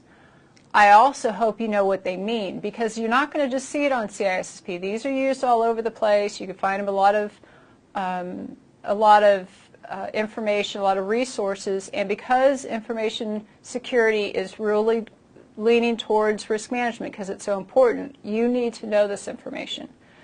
So we said that the ALE is the potential loss that a company can endure. So what do we do with that? Well, this is how we determine what risks we attack first. Remember I said that there's so many risks that a company is going to have to deal with, but they can't deal with them all at the same time. The ALE value is going to help categorize these risks. It's going to help determine the budget that's needed for the security program overall. It's going to tell us, it's a roadmap. This is what we have to do first. This is the potential loss we can go through. This is the potential, or this is the budget that we actually need. That's why we do the ALE. It's not a specific value. So, and what I mean by that is, it's not going to be like you're absolutely going to lose this specific amount of information. It's a guesstimation, because you're looking into the future. So this is potentially how much we can lose. So again, remember I said the definitions between the different concepts within security are important. You have to identify the vulnerabilities. You identify if they have any threats that can exploit them. You calculate the risks, either based on qualitative or quantitative, and that lets you categorize the risk based on importance, on what you need to put money towards first. So let's go through a quick calculation. If we have an e-commerce site and we have a value of $300,000 and we think that there's going to be 40% damage, let's say if somebody hacked in or a virus or something. So we'll just say hacker because that's what most people are interested in. So we have our e-commerce sites worth $300,000, and we estimate that if this exploit happens, that it's going to cause 40% damage. So the first thing we have to calculate is the SLE. So it's $300,000 multiplied by the exposure factor. So that would be 0.4 because it's 40%. The SLE is $120,000. That's for one time.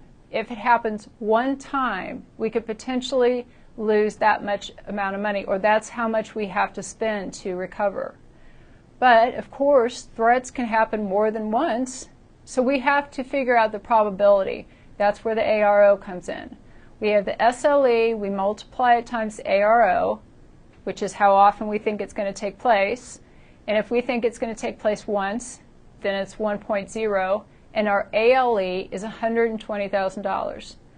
So what this means is, for this specific vulnerability, we're not going to spend over $120,000 to protect against it. We're not going to spend $300,000 because we don't even have that potential loss. Again, that's how it helps us set our budget for the type of controls that we need to put in place. So you walk through an example yourself. If we have a facility that's worth $650,000, and if a tornado comes through, we think once in 10 years, and there would be 35% damage, what would the ALE be? So to calculate the SLE, because you can't go directly to the ALE, you first have to calculate the SLE because it feeds into the ALE formula. So our asset, the facility, is $650,000. We multiplied times the exposure factor, which is a percentage. We think 35% damage is going to take place. So we come up with the $202,700. Now, we think that's going to happen once in 10 years. Would that be 1.0? No, 1.0 is once in 12 months. So we multiply our SLE times ARO, and we get the ALE. So what this means is we're not going to spend over this amount of money to protect this facility from a tornado. Can a purely quantitative analysis be carried out? The answer is no. Because if you look at these formulas, the SLE, we have to do the asset value. How do you assign a specific value when you're looking at reputation and looking at what potential adversaries could do and the role that this asset plays within the organization? How do you assign a specific number? And then you have to figure out the exposure factor. How would we know that 35% of a facility would be affected by a tornado? We don't. We do our best. And some people get really frustrated, especially if they're analytical, that these values have to be exact, but we will never know exactly what's going to happen in the future. So a purely quantitative analysis cannot take place. A purely qualitative analysis can't happen because it's opinion-based. So this is why in the industry most analysis take place through qualitative versus quantitative, because it's real hard to put these numbers to how often we think it's going to happen and how much damage is going to take place and come up with a number that makes sense. Now, there's also different risk types that the group is going to need to be concerned with, and that's delayed and potential. And this is the group that is putting together the risk management program. This is the group that got all the data together, did the calculations, identified the assets. They're still in work. We're still going through risk management process. So we need to look at what are the potential losses and what are the delayed losses. Now, potential loss means what would happen automatically, what would happen quickly. So let's say that a virus got into our environment.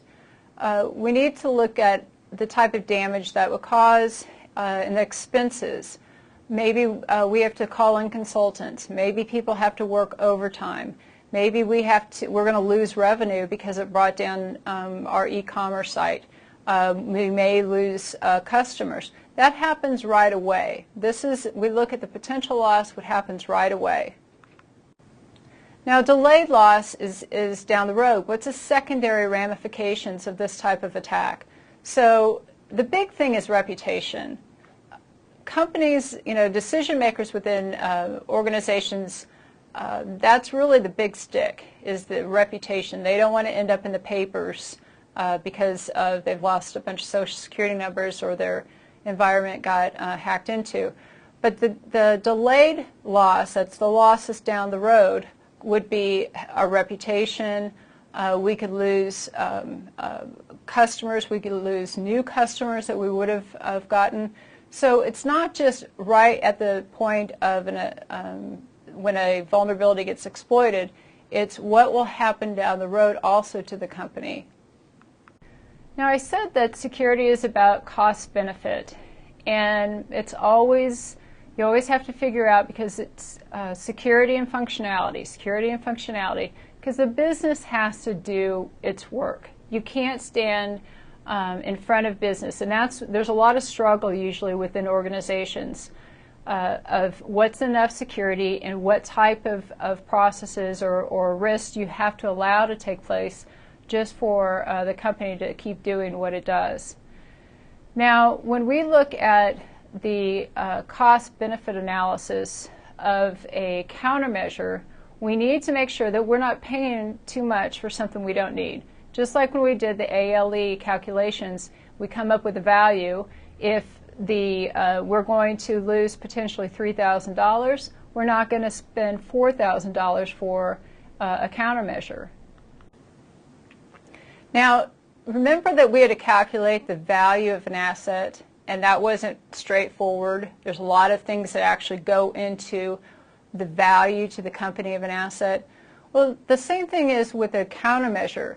How do you determine the cost of a countermeasure? Is it what you pay for it? Well, that's one piece of it. It's what you pay for it. It's maintenance fees. It's how that countermeasure could affect productivity. Maybe it slows down productivity.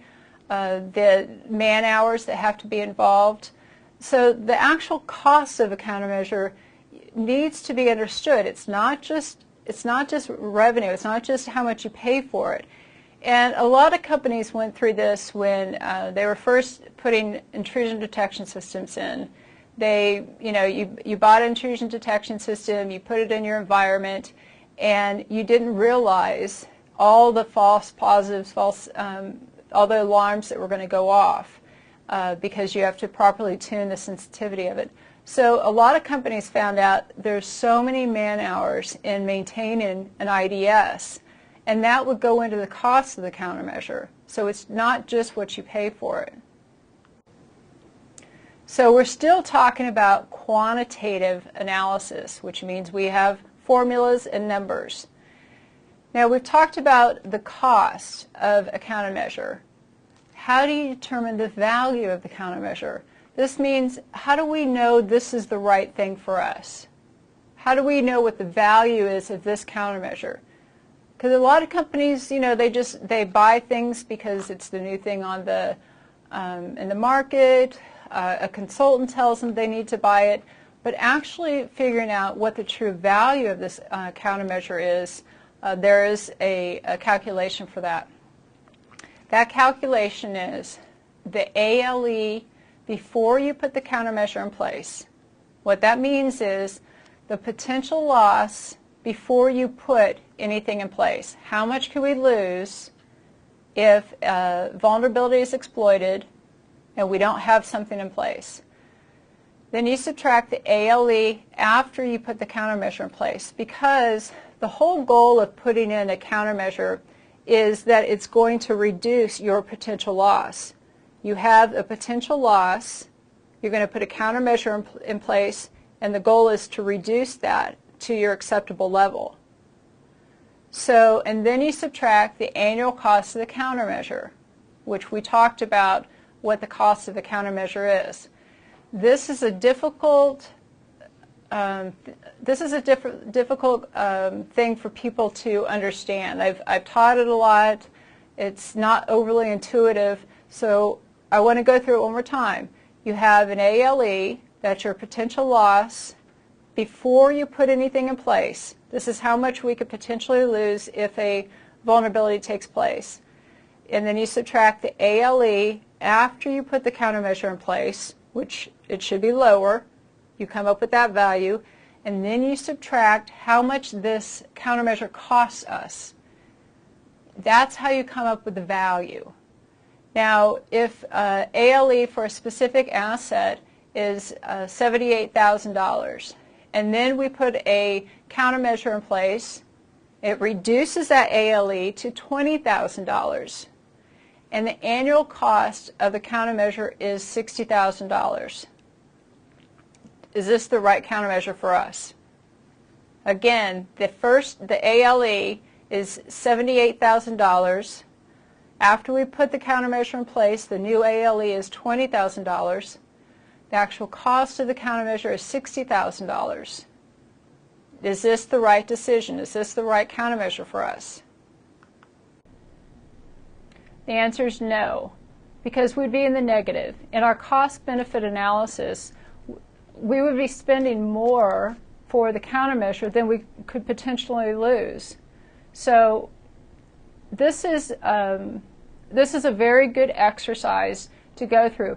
Even if companies don't do the exact numbers, even if you don't use this exact formula, what's really good is that you understand the value of an asset, all that goes into that, and that you understand when you buy a countermeasure, it's not just how much you're going to pay for it. Those concepts are very important. Now, if you put them in a formula, great, and for the CISSP exam, you're going to need to know the formulas.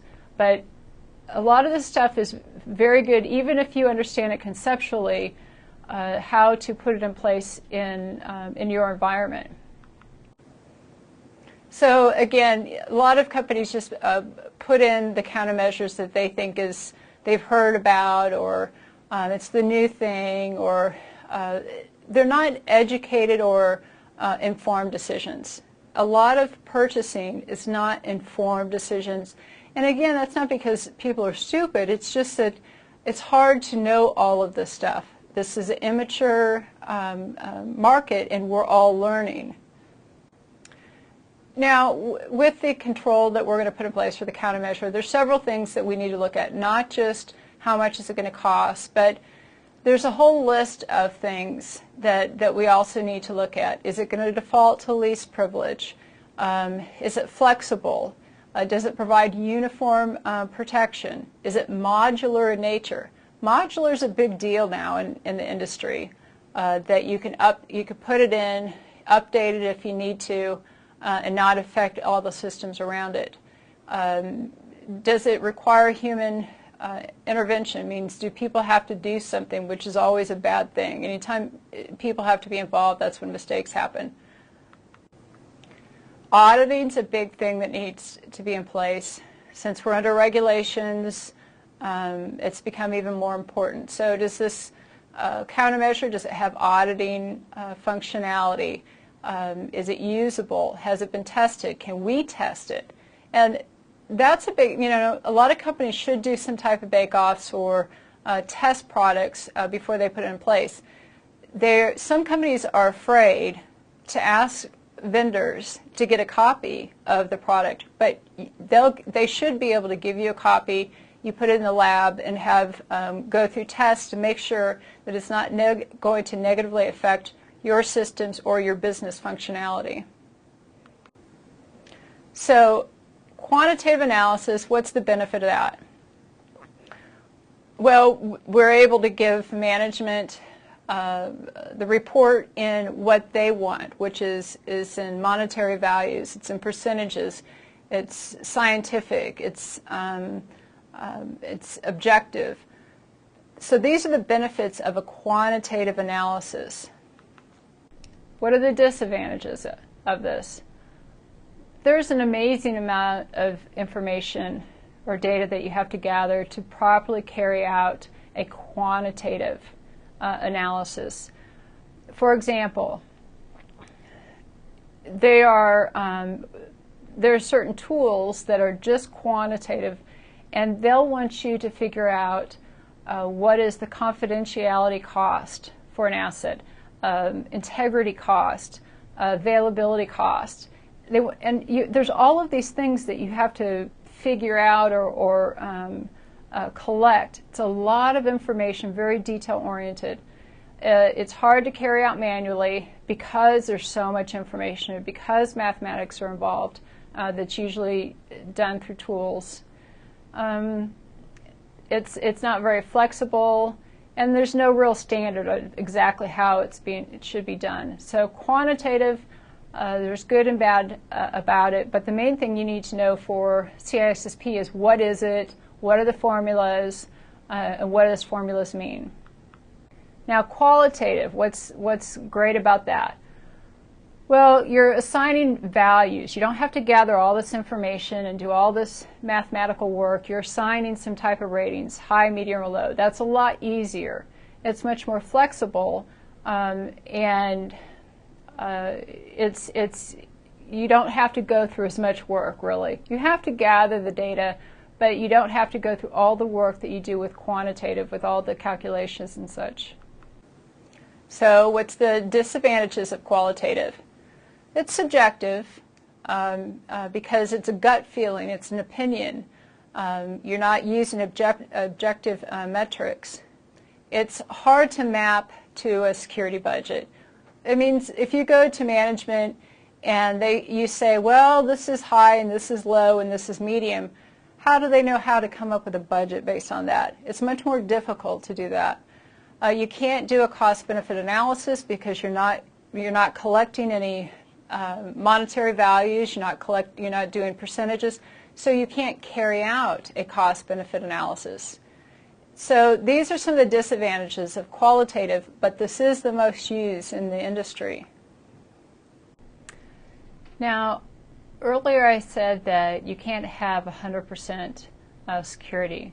And what that means is you can't get rid of all of your risk. There's different ways of dealing with risk, but you can't get rid of all of it. There's a difference between your total risk and your residual risk. Your total risk is when you don't put any countermeasures in place.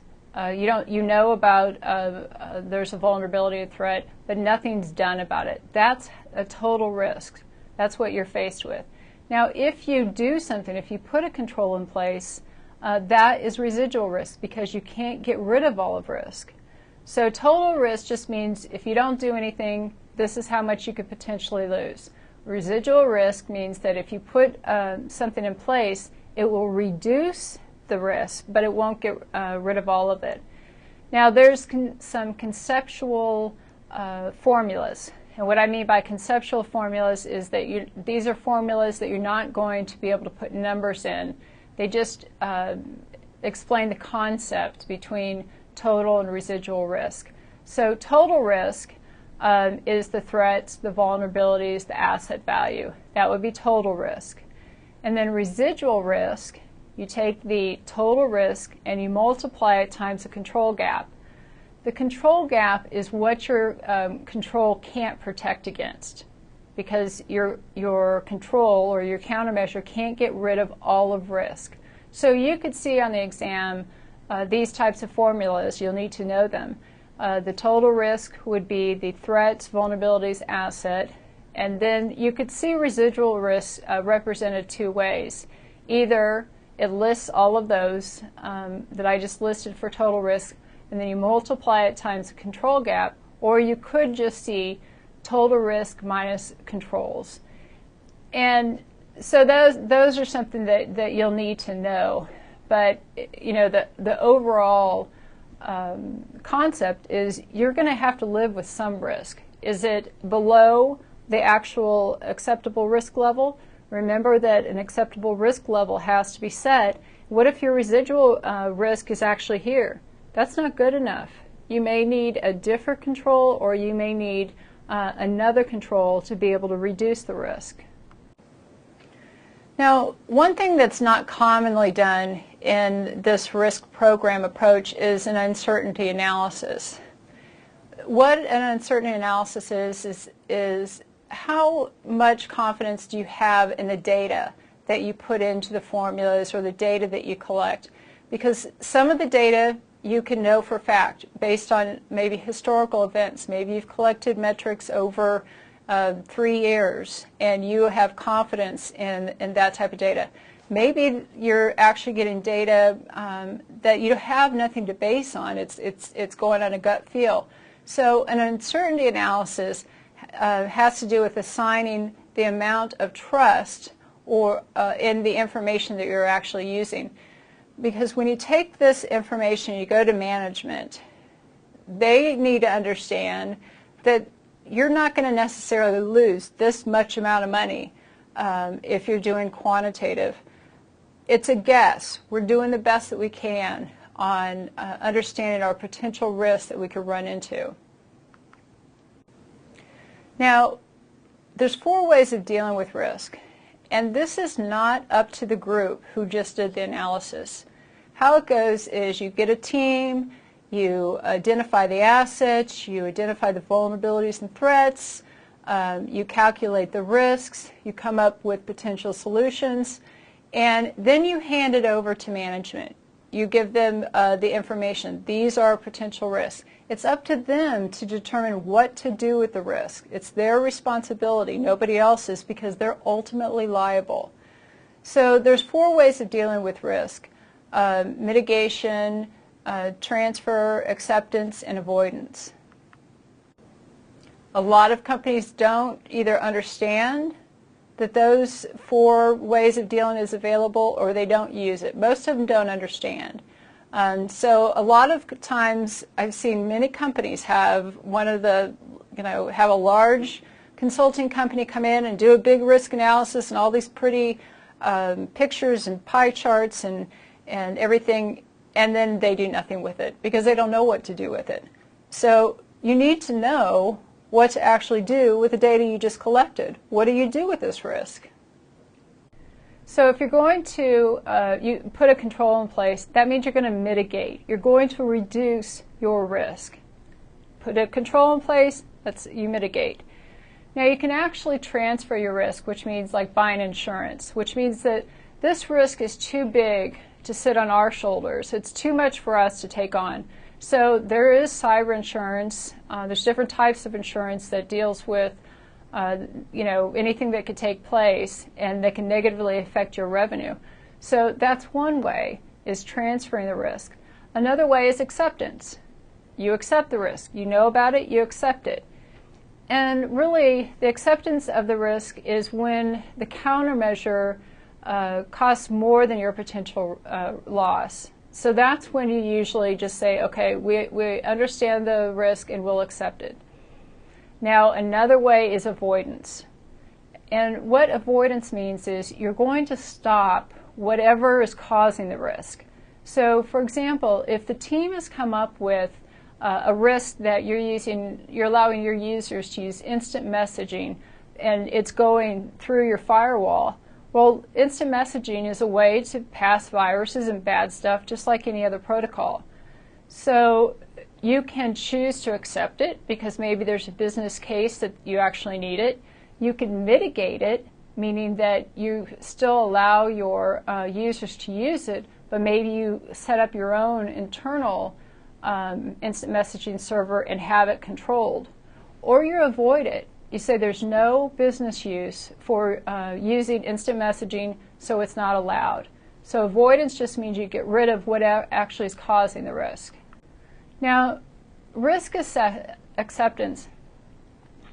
This, I think, is huge in the industry because most organizations are accepting risk, or they've delegated who's going to accept the risk or deal with the risk, and people just accept it. Like when I said that you need to delegate who's responsible for risk, and companies that have the business unit managers or the department heads that are responsible for the risk within their department, what I've seen is a lot of times that department head or that business manager doesn't understand or doesn't have the time or has enough other things to do, and they just accept the risk and they don't understand what they're accepting. So when you accept risk, it needs to be based on cost, where we did the cost benefit analysis with the control. Pain means that if we allow this risk to exist, how is it going to hurt us? What are we going to? How is it going to affect us? And visibility, reputation. If we just accept this risk and our customers find out about it, how's that going to hit, or how is that going to affect our reputation? And it shouldn't be a surprise decision. You should have a very calculated or a process that you're going through, which is what we're talking about. We're talking about building a whole security risk management program, and you're not just winging it. So this is what we started with, and this is what we'll end with in risk management, where we have to have a team. We develop a scope of what we're to be protecting. We come up with our method, which is, are we using quantitative or qualitative? We identify the tools that we're going to use. The tools are beneficial because they'll reduce the amount of work we have to do. We have to understand the acceptable risk level. What's enough security? Then we collect the information. We identify the assets. We assign values to those assets. We identify the vulnerabilities and threats. We calculate the risks. We do cost-benefit analysis and an uncertainty analysis. And then we hand it over to management. And management decides, are we going to mitigate, transfer, accept, or avoid? And so this is not only good for the exam, this is a very good roadmap to use in a corporation or organization that's trying to set up a risk program. Okay, so up to now we've laid out the legal requirements for the organization, the regulatory requirements, we have the acceptable risk level, we've identified our assets, we've calculated our risk. We've got all this information, and we took it to management. Management decided what to do with the risk. And then what's the next step? What do we do now? Well, now we have to build an actual security program, and there's a few different categories that we're going to talk about in building a whole security program. Some people don't know what the term security program really means. Another term for it could be enterprise security architecture. So one of the most important things about your security program is that it's a layered approach. And that means you have several different barriers that somebody has to go through to be able to get to the asset. And it depends upon the sensitivity of that asset, how many barriers there are. So it's a very sensitive data, let's say. You've got physical barrier, you've got firewall, maybe another firewall, you've got access control, encryption. All of these different layers somebody would actually have to break through to be able to get to your asset. Now, this is a very common concept in security, and one thing that organizations don't do is that they don't do the layered approach around the whole environment, because they'll do the firewall, through the DMZ. You have your couple firewalls and your access control and such, but they don't realize that remote access, whoever's coming through remote access, they don't have enough layers there, or the wireless network, they don't have enough layers there. So it's not just having enough barriers or enough layers of protection, it's having them in the right place where you're most vulnerable. Now, we certainly don't want any surprises when we're developing our security program, which actually happens a lot.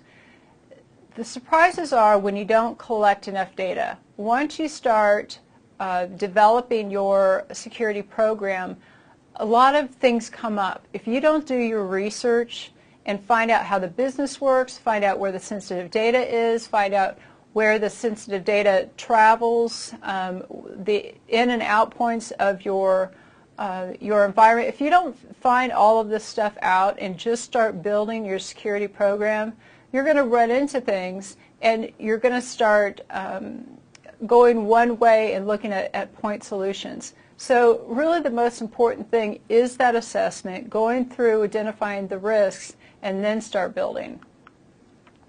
So you can look at the security program as the foundation for your whole enterprise security architecture. And just like any foundation, it's going to support a lot of different things.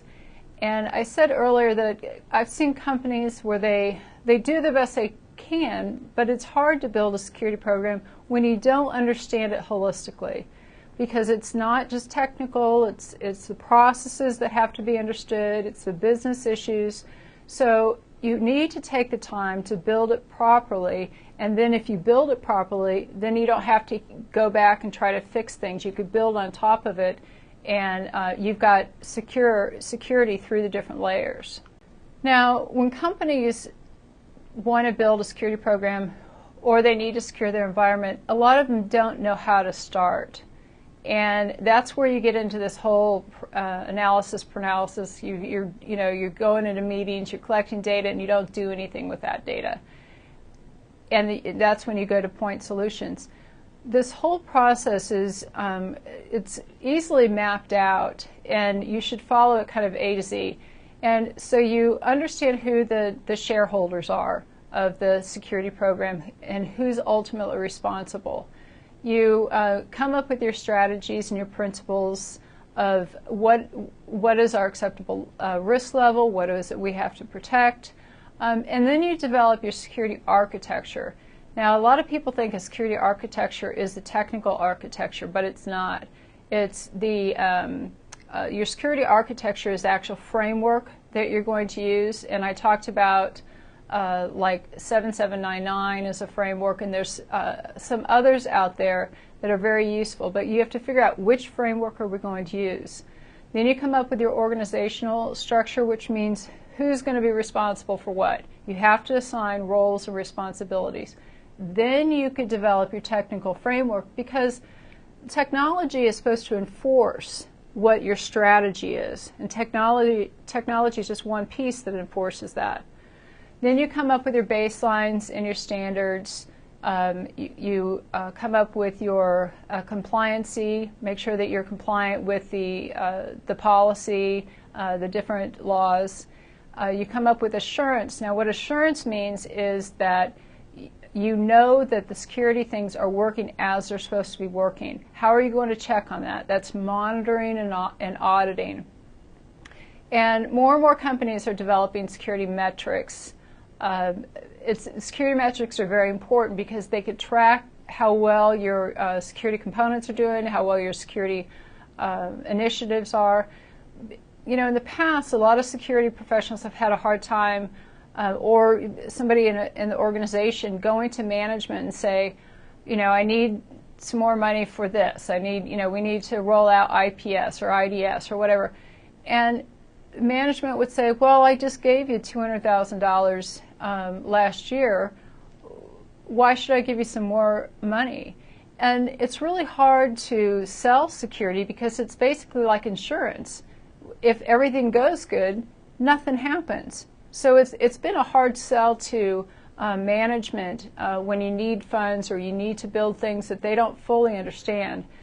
And that's one benefit of setting up metrics. You can show that when you put a control in, you could actually have metrics to indicate the amount of successful or unsuccessful attacks, the amount of successful or unsuccessful viruses that got in.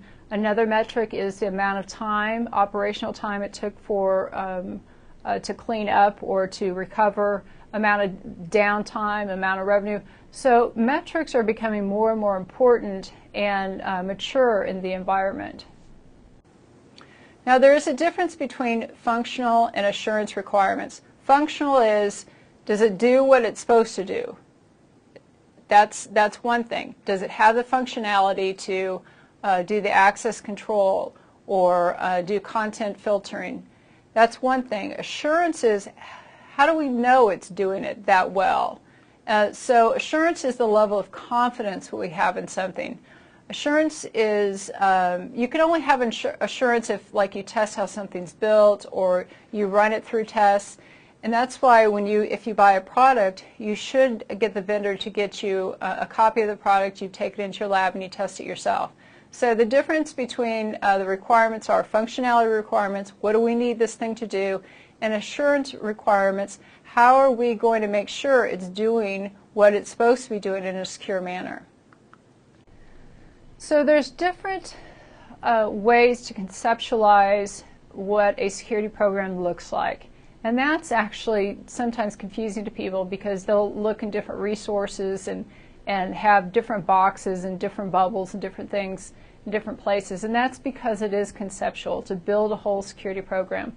But just like we talked, the first steps are understanding the business drivers, understanding the regulatory and legal requirements, there's a threat profile, and you come up with an actual strategy. And then you put it into the framework that you've decided upon, the 7799, or there's a SAPSA model that's becoming more common, and you map it to what do we need within our environment. These we call the blueprints. You have identity management blueprint, access control blueprint, and basically what you're doing is you're getting the strategy, you're putting it into a framework, and then you're getting more granular. What exactly do we need out of identity management? What exactly do we need out of privacy? And then you put it up into processes. You integrate it into the business processes themselves, and then you have metrics to be able to determine the level of success or the performance of these controls you've put in place.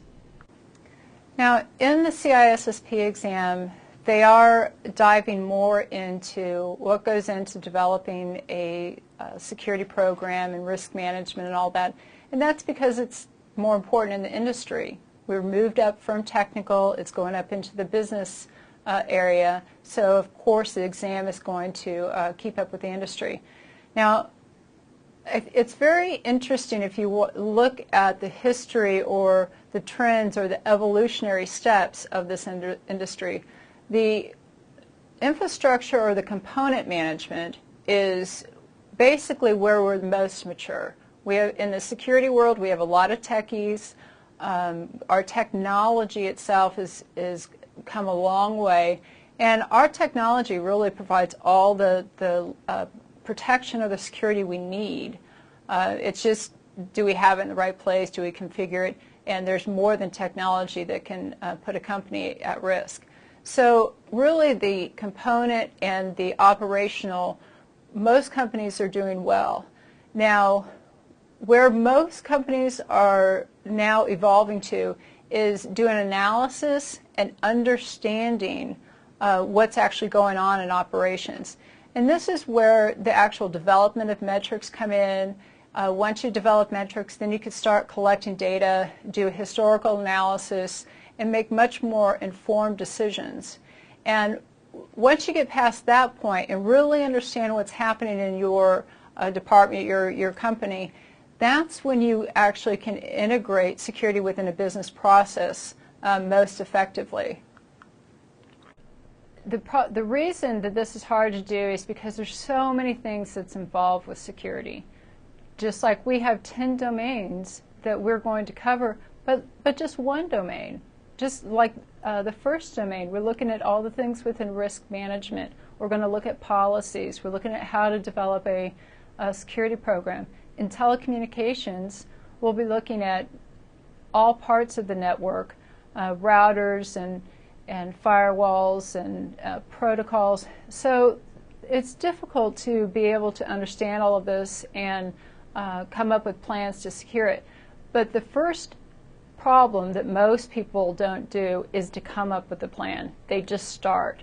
So it's important to come up with your application integrity plan, your identity management plan, your privacy plan.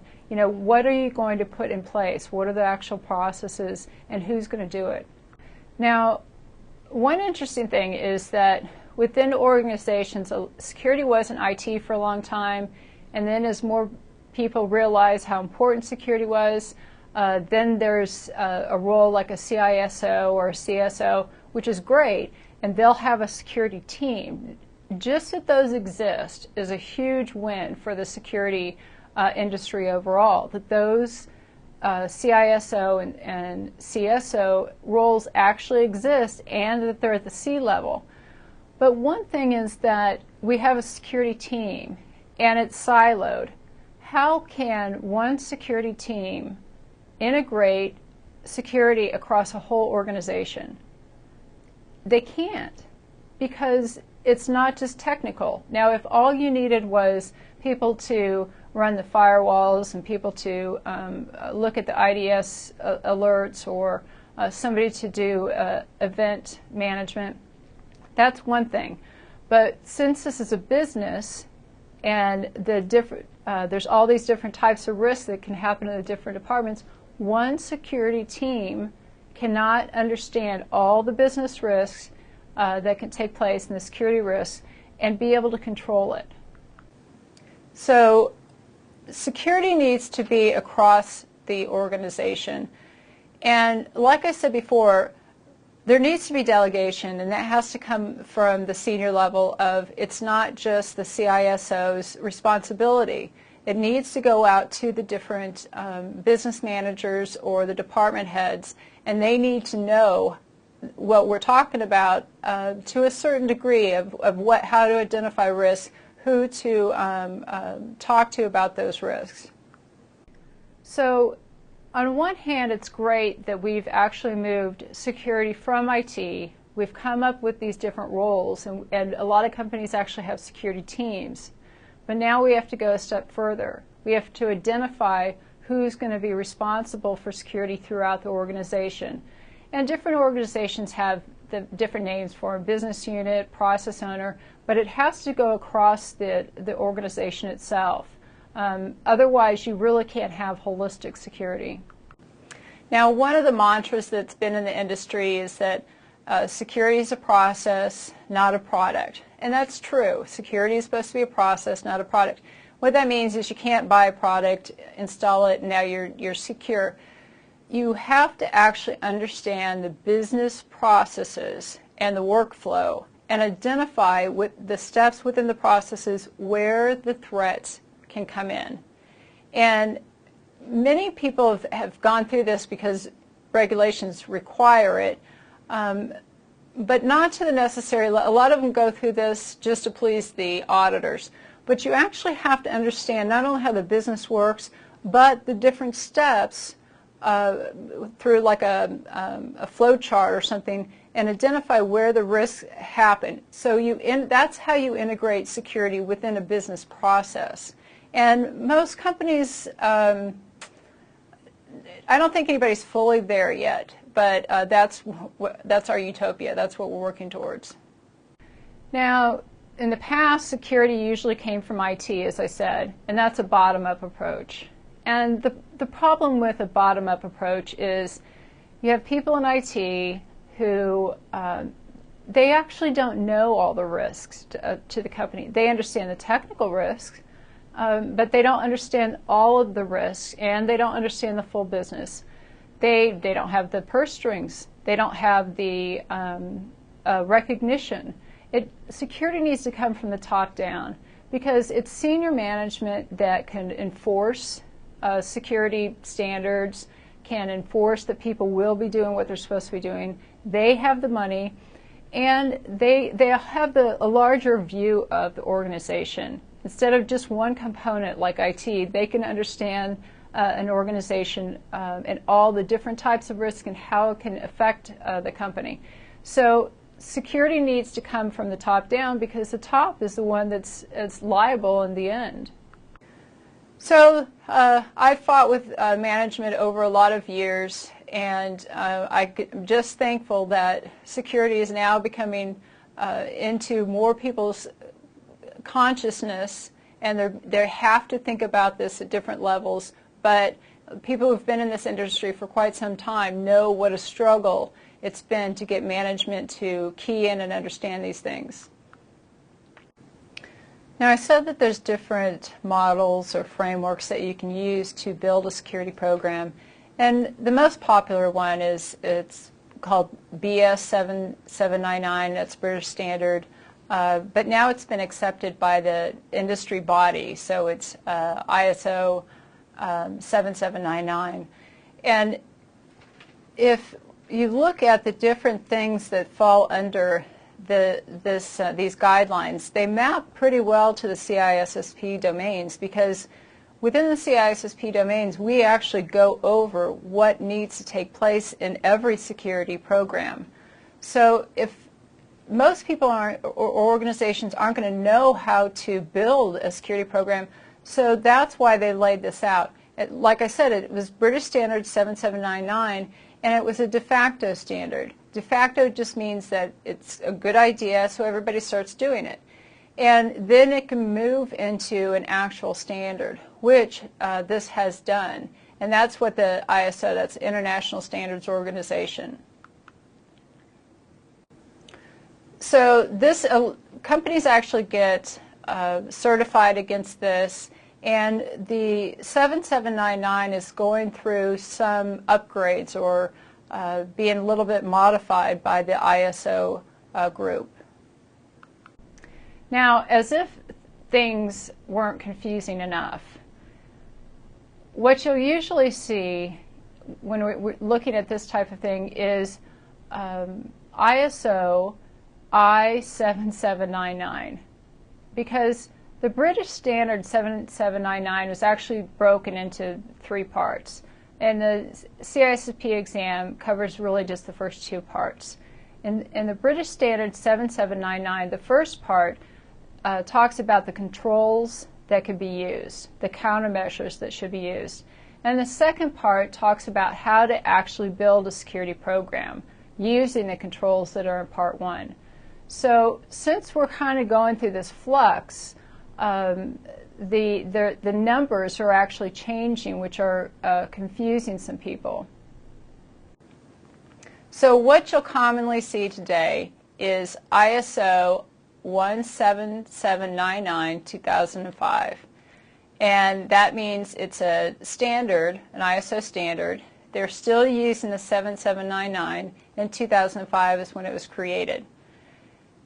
That's for the first part. For the second part, they've already moved away from 7799, and you'll see ISO 27001. And that represents the second part. It gets too confusing. So 7799, it basically had 3 parts. And as ISO is kind of bringing under its wings, it's moving it to its own numbering scheme. And so that's why people are kind of confused with it. So if you see ISO I7799, that deals with the first part. That's the actual controls. If you see ISO 27001, that's the second part. That's how to actually build a security program.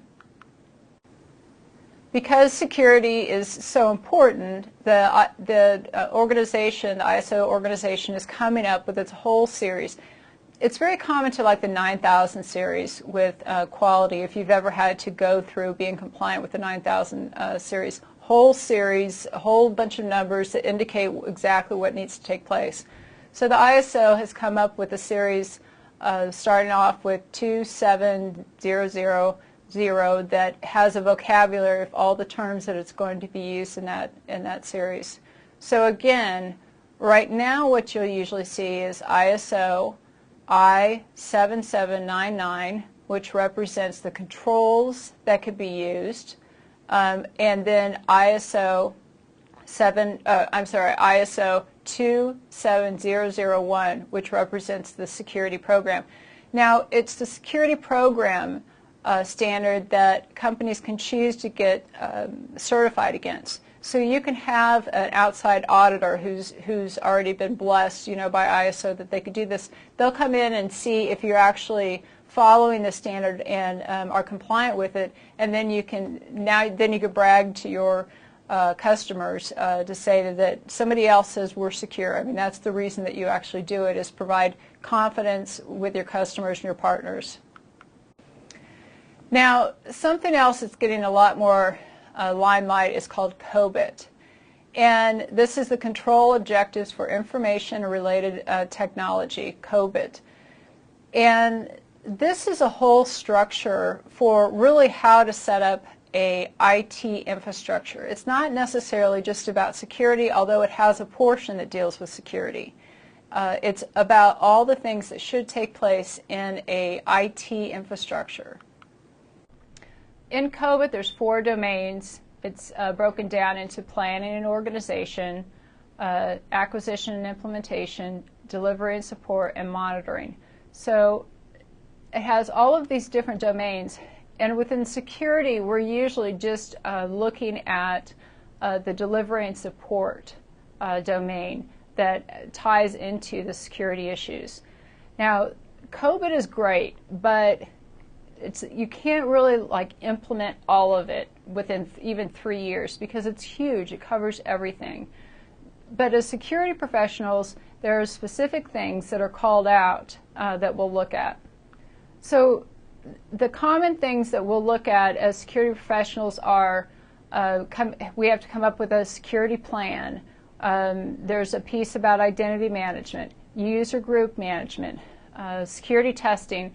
So COBIT will lay out what the requirements are for security infrastructure, and it'll look at, it's trying to, or the goal is to tie IT resources to business processes. That's the whole goal of COBIT, is to make sure that IT is in alignment with business. So COBIT actually has a lot of different parts to it. First, it'll have an overall, what actually this one section's about, a security plan. What is a security plan? And then you actually dig down and get into the control objectives, and there's performance indicators, and there's maturity models. So it starts at a high layer, and it keeps kind of going down into how to do this whole thing. So it has performance indicators. Really, they set the goal. What is it that you want to accomplish with developing your security plan? Well, and then you have KPI, their performance indicators to measure how well you're doing that. Your identity management, they'll have goals set out and metrics on how you're doing. Same thing with user management. So they provide these metrics that can be used. So COBIT is a very high-level approach to security. It provides control objectives. That's what they're called, control objectives.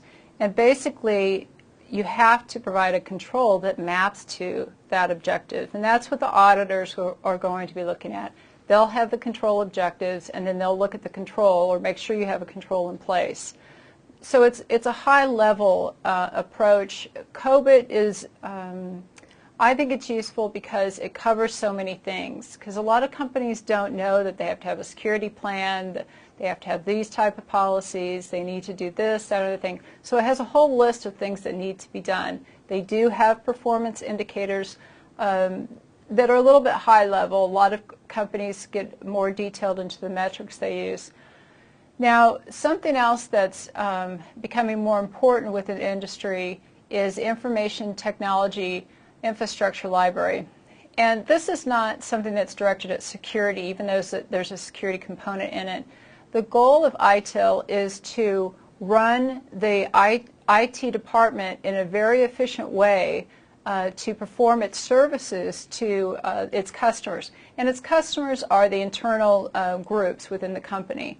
So ITIL is really about the IT department and making sure that it gets requests and fulfills them properly, and they're very efficient and effective.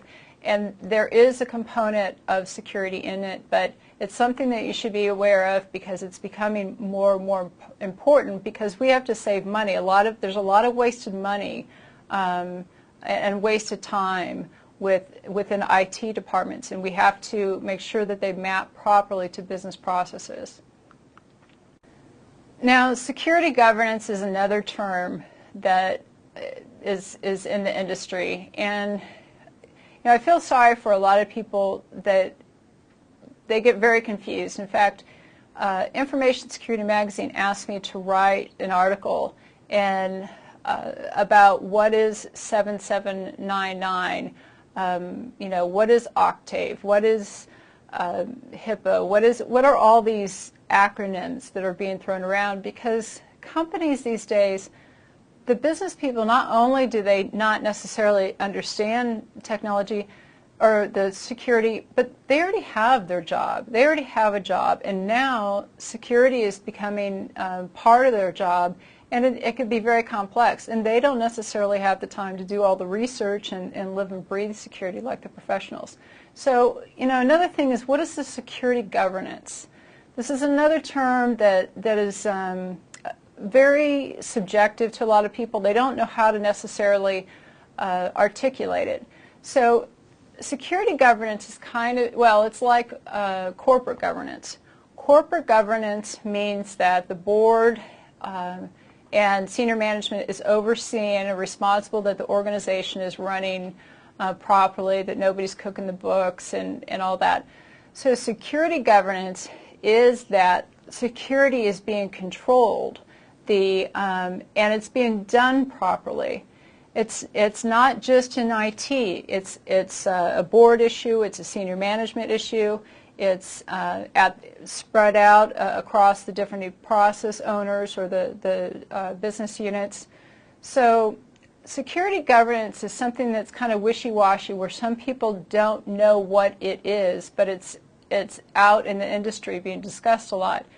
And I put together an actual article describing security governance, and what I did is, instead of use the common terminology that's used to explain what this is, I give an example. So when you're looking at security governance, you can look at two different companies, and they both have firewalls, they both have access control, they both have a security team, they both have a CISO in place. So it seems like they're both the same. They're doing the same amount of work in security, they're performing the same. But that really is not true.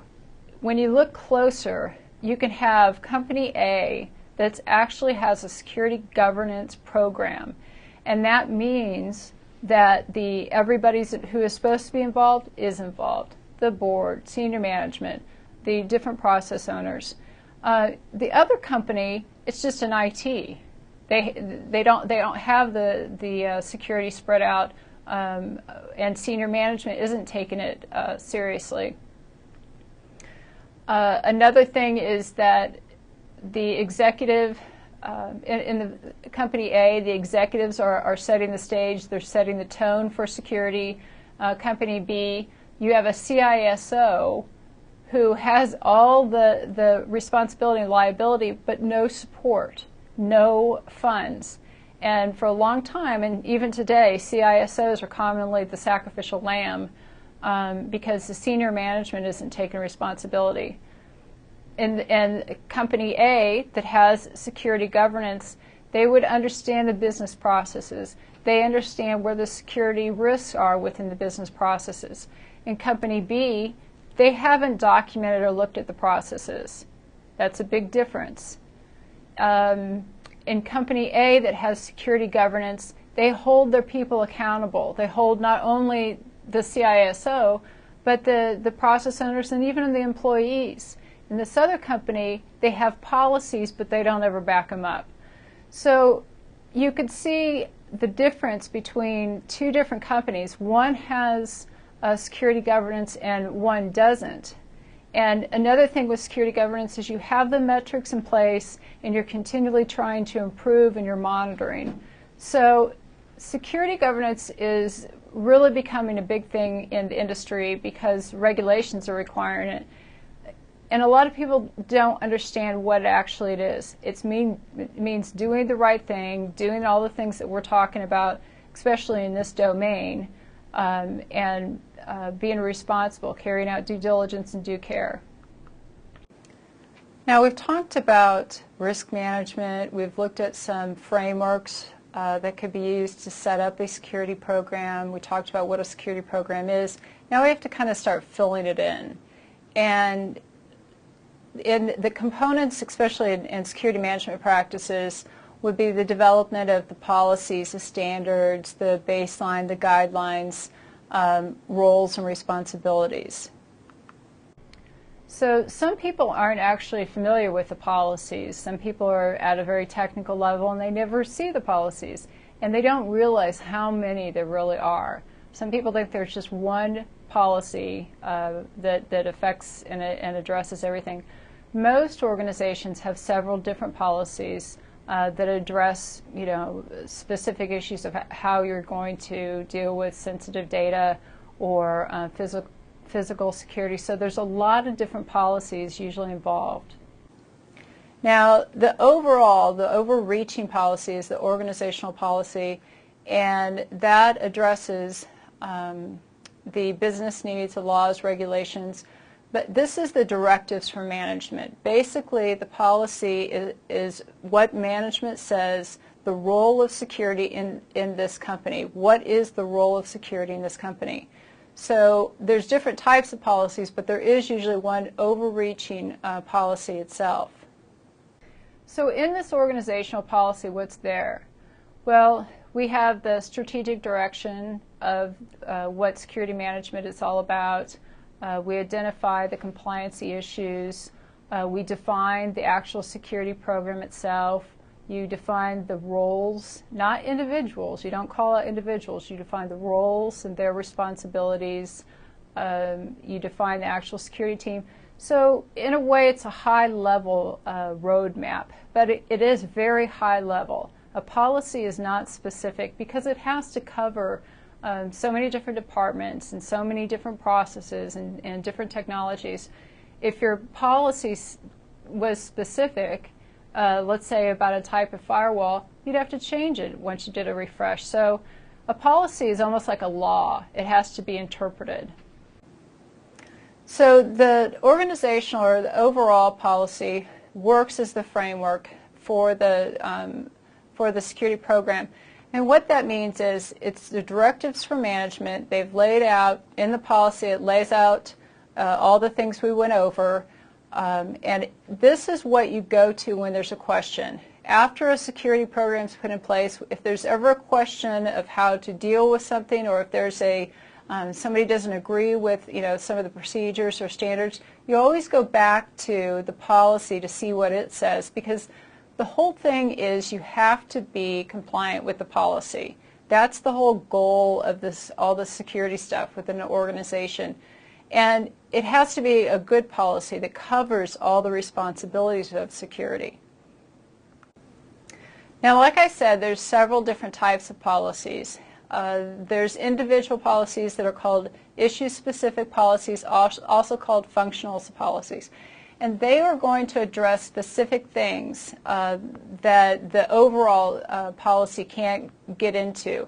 For example, email is only supposed to be used for business use. You can't use it for personal use. There's no confidential information that can be passed through email, or internet use can only be for business use. What to do in physical emergencies. So there's individual policies that deal with individual specific items. So within every policy, you'll have a purpose of what the policy is. You'll have the scope, what this policy actually covers, and then you'll lay out the requirements. And there's a lot of great templates and policies out there that can be used instead of starting from scratch. So we have organizational policy, we have issue-specific policy, and we also have system-specific policy. Now, people usually aren't as familiar with system-specific policies. They indicate what a system or a group of systems are supposed to be used for. So, for example, you could have a policy that says only top secret information can be held on these servers, or this system or maybe a server farm can only be used for e-commerce processes. So system-specific policies is what what their title is. It's specific to the system itself. And again, it's not usually this one server. It's a lot of times it's a set of technology or a set of servers. So it defines what the security objectives are and the requirements for these specific systems. So again, just like any other policy, it'll have a purpose. They'll lay out a scope, which is what are this system-specific policy, what systems is it dealing with, and then it'll lay out the actual policy requirements. Now, policies are very high level. If you've ever read them, they're hard to kind of sink your teeth in. It's like, what do I need to do really? Because a policy is abstract. It's at an abstraction level, and it doesn't really tell you, what configurations need to be put in place, what type of technology, what type of skill set do we need. It sets the tone, and then you have to have specific things underneath the policy to get more detail-oriented. You're going to have standards that are going to be more detail-oriented. The standards are pulled from or come from the policy, but they also support the policy. We'll also be covering baselines and guidelines. All of these things come from the policy and support the policy. The goal is that a policy is so high level. I mean, what if somebody told you, you be good? Well, what does good mean? What does bad mean? What are the ramifications for being bad? So that's why we need much more specific things. So a standard is something that has to be enforced. It has to be followed. And there's a lot of different standards. Like employees have to have a badge with their ID, their photo ID always available. Guests can't walk around without being with an employee with them. And then there's standards that deal specifically with technology on what the configurations absolutely have to be. So standards have to be followed. If they're followed, then that means that the policy is being enforced. So within the policy, so within the standard you'll have laid out exactly who does what or what needs to happen. And something that's very common is a configuration standard, and that goes through the exact configurations and the settings, and they're usually pretty large documents that are very detail-oriented. Now, baseline is, for test purposes, you need to know that a baseline is the minimum level of security required.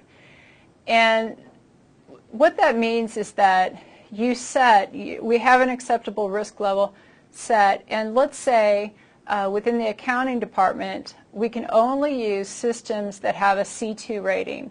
Now, if you're familiar with the Orange Book, you know what that means, a C2 rating. We can only process top secret information on mandatory access control systems. So baseline means we have to have at least this much security. Now, we can go above this. We could have more security on top of it, but we have to at least have this much.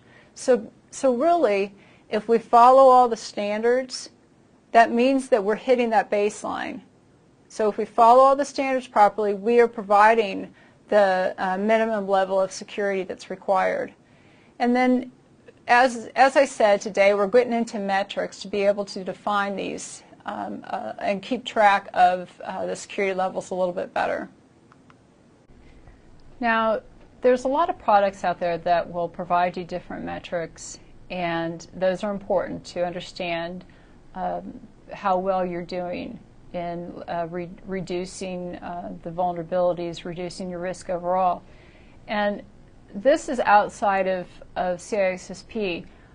But what's important is that within your company, you develop standards and metrics that makes sense to your environment.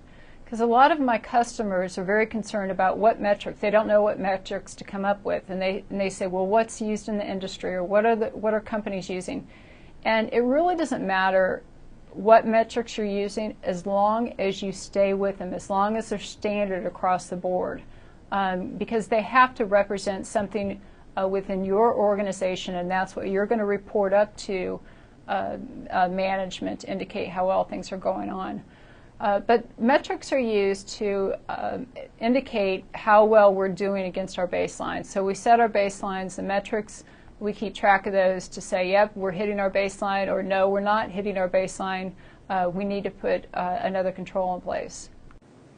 And then there's guidelines, which are just suggestions on how to deal with different issues. They're not something that has to be followed. They're guidelines or suggestions. Now, there's guidelines in the industry, and some companies develop their own guidelines internally, because you can't have a standard for everything. So maybe a guideline explains what a private key and a public key, how they work, and how they work within a PKI. That could be an example.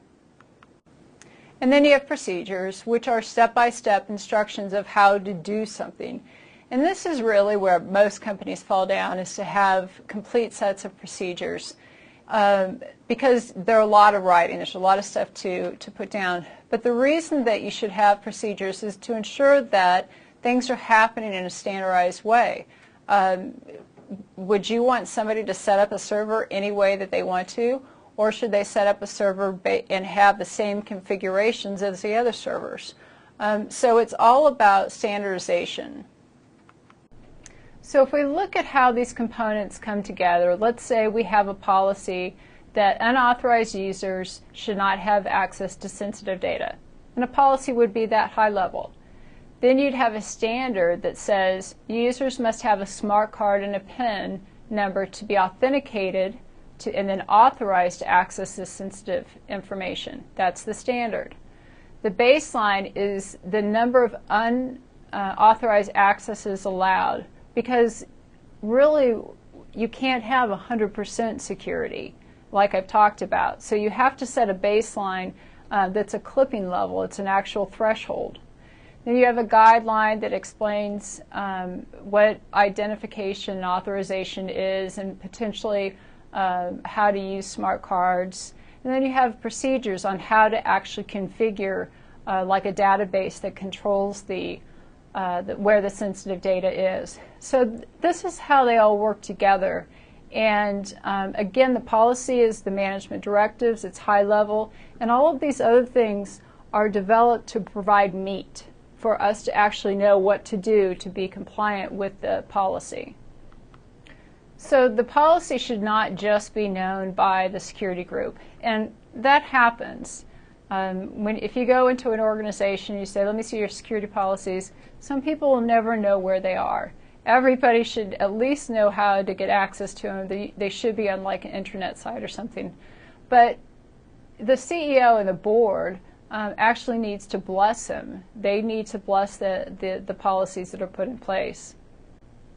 And so we just see how what the relationship is. That standards, procedures, baselines, and guidelines come from the security policy and support it. That's the relationship.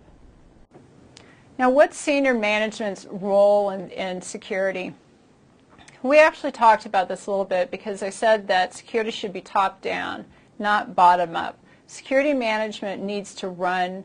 They don't do day in, day out operational stuff, but they have to make sure that people are staying on security. They have to make sure it's continually funded as needed, that it doesn't just stall, because a lot of security initiatives start and then aren't completed. It's actually management's responsibility to enforce this, whatever the new security initiative is. And the whole thing about security, the biggest, hardest thing to do is change culture. Implementing technology is the easiest thing to do, but people are really usually the problem. and they need to, senior management has to be behind security to help that culture change so that you can have some type of enforcement on the rules that are being followed. So we need to understand the security roles that should be outlined in the security program. Now, data owner, a lot of people in the corporate world aren't as familiar with a data owner. In the government, in the military, they're very familiar because they follow very structured security. So a data owner is somebody who is responsible for a set of data. So let's say that there's a VP that is over accounting. That VP would be the data owner for all of the accounting information, means that they're responsible for ensuring that that data is protected. Now, they're not responsible for configuring the access controls or doing the operational issues. What they have to do is set a classification. The classification of the data indicates the level of protection that's required. So a data owner is responsible for classifying data, and that in turn protects, they're setting the protection level of the information. It's the custodian that's actually going to do the day in, day out configuration, installation of software and devices. So the data owner sets the classification. The custodian, which is usually the IT department, will do the actual setup, the configurations, the software and everything to make sure it meets that classification level. Because the lower the classification level, the less amount of controls you need. The higher the classification, the more controls have to be in place. And then there's the auditor. Not everybody loves the auditors because they're going to come around and find out what you're not doing right. But really, security people should look at auditors in a different light. They can help you with your business, what you're trying to tell the business people. A lot of people think auditors are just going to come around and say, you're not doing this right, you're not doing that right, and then maybe you're going to get in trouble. But if you're actually practicing security the way that you are supposed to, a lot of times you'll have gaps that you want to get fixed, but you don't have the funds, or you don't have the acknowledgement, or nobody's looking at it or paying attention to it. So once auditors come around, they can mark you off on that, and then you can go to management and say, okay, not only do I say that we need to do this, the auditors say that we need to do this. And auditing is becoming a bigger thing because of all the regulations.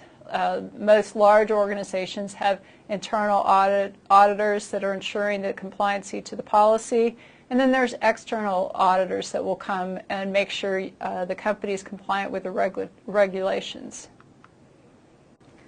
Now, one thing that's important to understand is who is approving access to any type of resource. Unfortunately, in some environments, it's up to IT. They're setting up the accounts, they're assigning the privileges and the permissions, and that's not how it should be, because they don't have that liability. It should be somebody at a higher level that actually assigns access. And we're going to get more into that in identity management in Domain 2. But right now, what I want to get across is there's data owners who will set the classification. By them setting the classification, that indicates who can access this data. It's not IT's job or anybody else's job to say who can access this data. It's the data owner. They're responsible for not what it means to set the classification. It means who can actually access this. Now we're going to get into information classification. In a lot of environments that I've worked in, they've had information classification policies, but there was that was it, just a policy. So if you're actually going to implement information classification, you really need to set up a program. And this isn't as easy as it may sound if you haven't been through it, because data is everywhere. You know, you have to go through and figure out what is sensitive, what classification level does it need to be at? Who should access it? Where does the data reside? Where does it go through the actual network? So you have to have your goals mapped out, and it has to map to your business needs, of course. So one of the biggest things that's happening in the industry today is data leakage, and that directly has affiliated with information classification, because a lot of companies just have an information classification policy and that's it. They don't know how to set up a structured system. They don't necessarily know how to enforce classification levels. They don't have the structure to actually do it. So because of that, and because they don't have tight access control, sensitive data is leaving. It's going through emails, employees are collecting it, people are losing laptops, and constantly getting in the headlines. So the loss of sensitive data actually happens so much, it doesn't really make the headlines anymore. I know recently somebody, actually in my family, said, oh, did you hear about whatever company lost, 300,000 Social Security numbers? And I didn't know, but what they didn't realize is it happens like every day. It happens all the time. We don't necessarily know about it, but companies are losing sensitive data left and right, and it's not unless it gets to the news do we find out about it. And some companies are losing data and they don't even know it. They've been giving the hackers Social Security numbers, sensitive information for years, and nobody's recognized it yet. So in your classification program, you have to set up levels. Now, in the military and the government, there's very strict levels that are already set up: top secret, secret, confidential. Now, in the commercial sector or the corporate world, it's up to the organization to set up what you're going to use. And you can use whatever you want to use, and you define its definition. So there's no standard that says confidential means this or sensitive means that. The company has to come up with what classifications they're going to use and what that means. It means what sensitive data would fall under confidential, what type of sensitive data will go under private. So of course it makes sense that the more sensitive the data, the higher the level of the classification, the more controls and monitoring and auditing that needs to take place. So there's a relationship between the classification levels and the trust that's put together. So why don't we just call everything top secret, then it's all protected, and call it a day? Because it's expensive. Something that's higher classification requires more controls, more man hours, more monitoring, more auditing. So it's expensive. It takes more revenue and time to protect things at a higher level. So that's why you have to have the structured approach so you're efficient. Your cost, there's a cost benefit there. So how do we do this? Well, we first need to figure out what are we protecting. Just like before when we were talking about the risk management, what information assets are we going to protect? Because not all information has to be protected. Not all information is sensitive. We need to define the levels that we're going to use. Maybe we're going to use classified, private, and public. We have to define those. Then we define a criteria that we're going to look a little bit more into. But how do you actually classify data?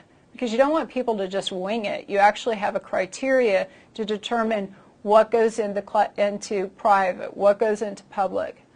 So then you come up with your handling and labeling procedures, which means how does this information get moved around, who can move it, and it needs to be labeled.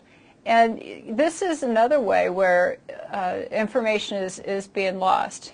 Backup tapes disappear, and companies will actually sell off their systems, and they haven't wiped their hard drives, and it still has sensitive data there. So then you need to define who the owners are, who's responsible for the different data sets, and then you come up with the level of protection that's required per classification. So if you have confidential, it requires this level of protection. If you have private, it requires this level of protection. And you need to integrate it into your security awareness training and any other training programs, because users need to know what to do or how to deal with this type of information. You know, if something's marked confidential, who can have it, who can't have it, how am I supposed to move it around? So you have to inform the people who will be working with the data. So the first thing you do is develop a policy. Policy is at a high level, and it's going to lay out a lot of the things that we just talked about. The data owner, what the data owner's responsibility is, what the classifications that are going to be used, what the definition is per classification. So you have a policy that outlines everything that's been decided upon. And then you have to have your procedures and guidelines and standards. So we have to spell out, how do we classify information? How do we change the classification? Because sometimes things can be declassified, or sometimes it becomes more sensitive. How do we destroy the data? And another domain, we're going to talk about how to securely destroy sensitive data. But these are all the things that have to be considered, and that's why it sounds like data classification is an easy process, but there's actually a lot involved. So on the classification levels, it's important to not have too many of them. Say you had 15 classification levels. Well, that's too crazy. It's too confusing. Nobody would know what to put, you know, what kind of data goes where.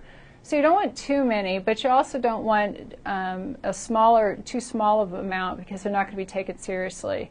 So, you know, a lot of companies actually have 3. It's very common for corporations to have 3 classification levels. It's important that they're very distinct, so there's no confusion on the type of data that goes under that classification. So those classification levels should not overlap.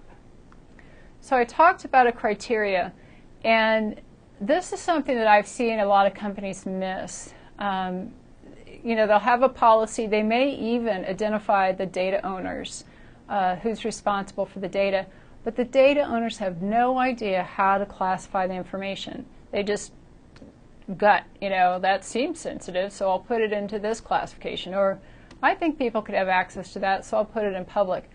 That's not a standardized approach. And most people who are going to be data owners are business people, and they haven't done this before. So if you're going to have a standardized approach across the whole enterprise, so that the data owners are classifying the data the same way, you have to have a criteria. And the criteria lays out examples of what would go into the different classifications. And it would describe the business impact. You have to understand the business impact of if this data got corrupted, or if somebody got a hold of it, and if it causes a bigger impact to the business, of course it's going to be more sensitive. So this is a very simplistic example of a criteria. It shows the different regulations and what the regulations call out as sensitive information. Now, you don't really have to come up with a spreadsheet, because there's a lot of tools that lay this stuff out for you. There's automated tools that have everything under HIPAA, what's considered sensitive, everything under GLB, what's considered sensitive. But you have to have something laid out so that data owners know how to map them. So as an organization, you could choose to put in an information classification program or not. And what I find very interesting in the industry as a consultant is that companies really want to control the data leakage, where sensitive data is leaving their environment, but they don't want to set up a security information program because they don't see the connection. If you're going to control your sensitive information, you have to set up an information classification program. That's necessary to identify the data, identify the controls that have to be in place to protect it, identify roles and responsibilities. Now, I talked about the information owner or the data owner and said that it's their responsibility to classify the data. What's also important is they actually know that they're a data owner. I've been in companies where they have assigned data owners and the data owners didn't even know it. So there's no way that they would ever be able to carry out their tasks. Now, they also need to understand how to do this process. You have to train the data owners on how to use the criteria, understand the business impact of different types of sensitive data, put it into the classification. So you can't just on paper say somebody's a data owner and that's it. It's just paper.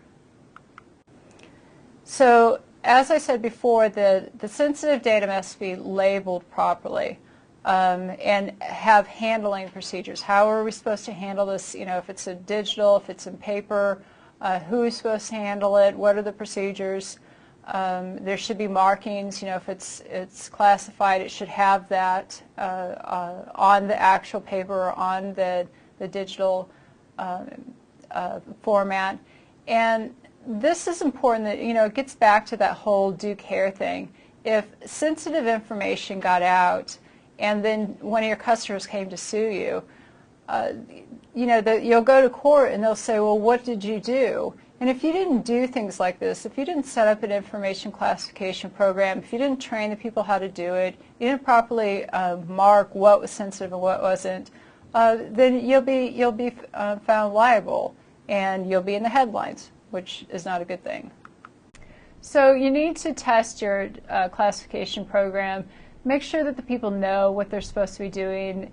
Do they have the sensitive data out so everybody can view it? Do they talk about it over the telephone? Do they email it? Do they put it on their USB, you know, jump drives? So you need to actually follow up and not assume that you can come up with a policy, come up with a program, and then it's all going to work fine. So how do you actually test them? And I tell companies it's good to actually put this type of stuff in your internal auditing procedures. So this is something else they're looking at. So what's the weakest link in security? It's always people. It's not the technology. It's always the people who don't follow the policies, don't follow the standards that have been set, don't configure the devices that you have. People are always the problem. So that's why employee management is very important when you're looking at security.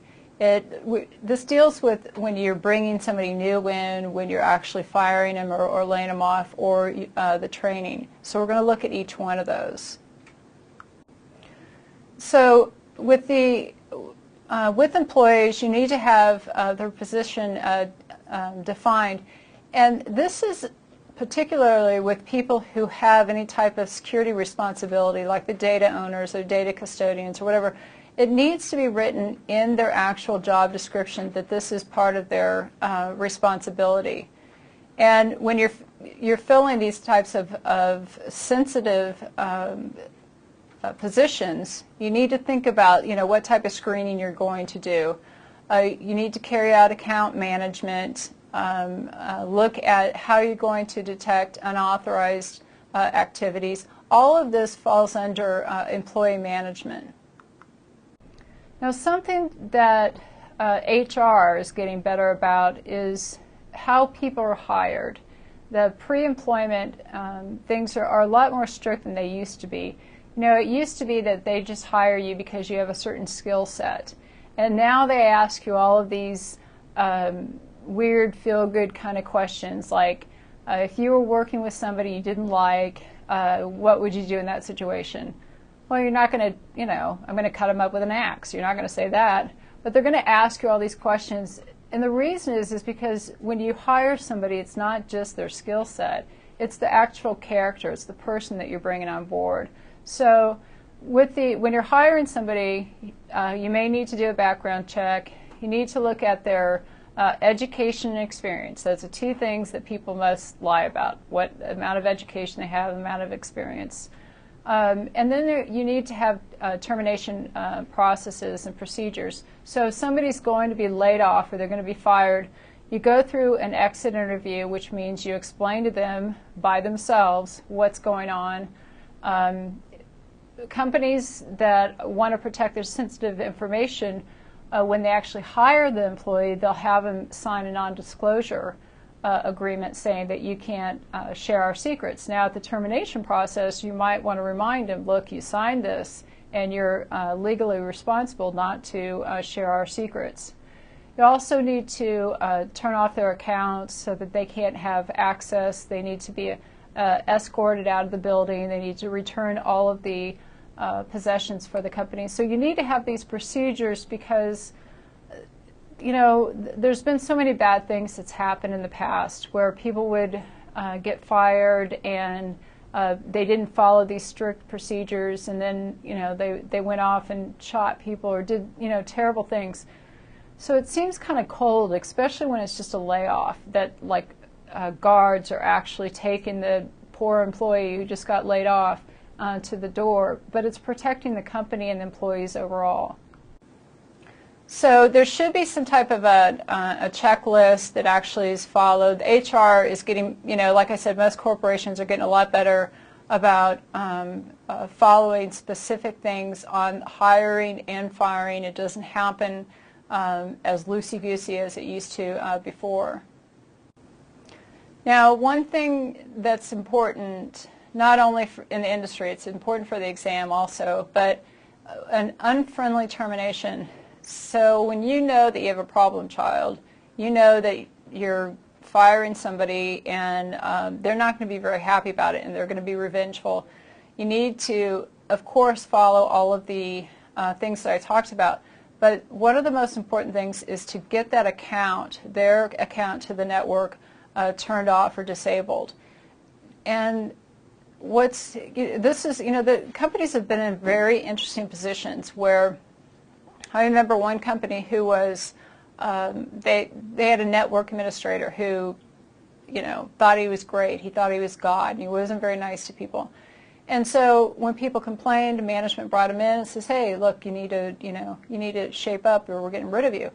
And what the network administrator said is, well, if you get rid of me, I've got, you know, this place, you know, I've got logic bombs, I've got Trojan horses.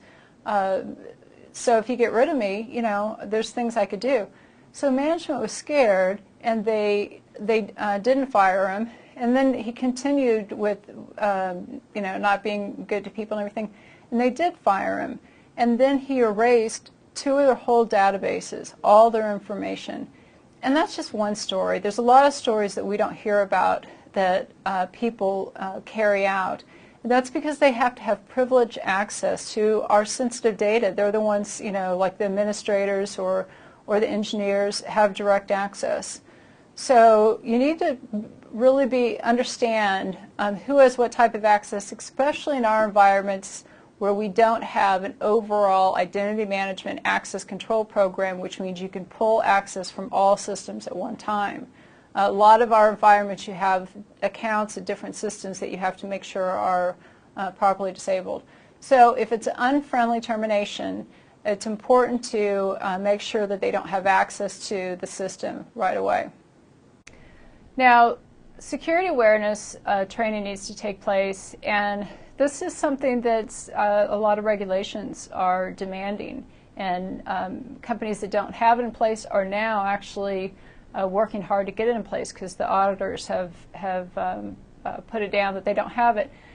Now, security awareness is for everybody. That's for everybody in the company, and it's kind of high level. Talks about the policies and classification levels and such. And one thing that some people don't realize is that security awareness training isn't just training the people, it's actually a legal protection. This is a way, say you have an employee and they do something bad, they share confidential information, they download pornographic information or something, and then you want to go and fire them. And they say, I didn't know that that was bad, or I didn't know that that was the right thing to do. If you did your security awareness training, you could say, yes, you did know, and follow through, because there's been a lot of companies that didn't have policies in place, they didn't have security awareness in place, and when they fired somebody for doing something wrong, the employee came back and sued and actually won. So security awareness isn't just about training, it's also legal protection.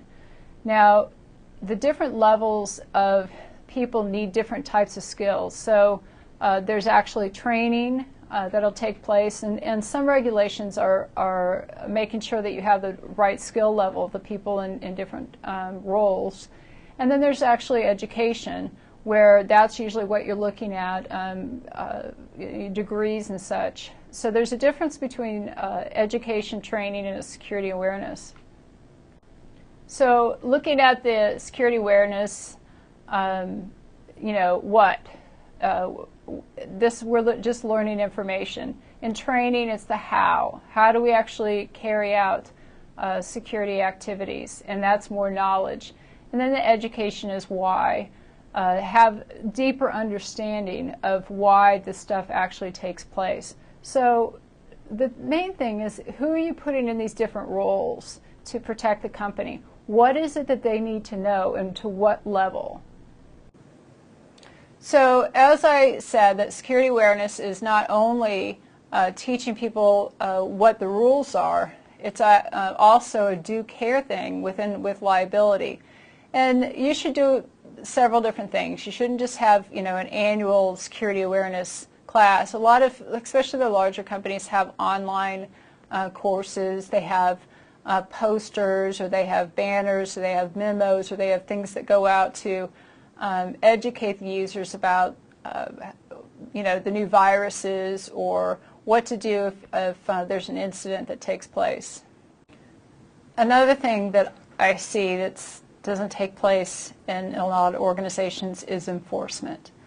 Companies will go through a lot of effort, spend a lot of money with coming up with the technical solutions, the processes, the policies. They do all of that, but then they don't have procedures or a thought about, well, what happens when people don't follow our rules? Who's going to enforce? How does that enforcement take place? And most of us know that if there's rules and there's not ramifications for not following them, then they're not overly important.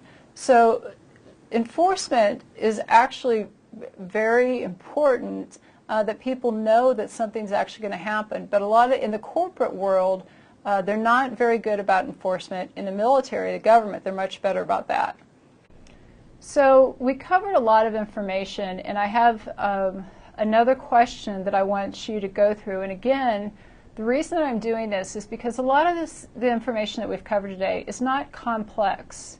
This test covers an inch deep and a mile wide, so it's not overly complex, but the questions are going to be tricky. So take a minute, go through this question, and figure out what you think the right answer is.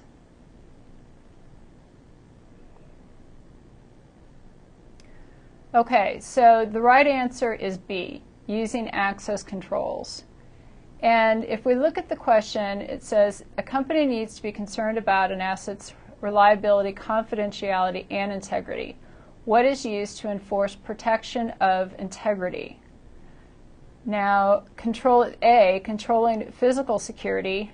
Well, there could be digital things that affect the integrity. So physical security isn't enough. C talks about enforcing the rules of confidentiality, which is not integrity.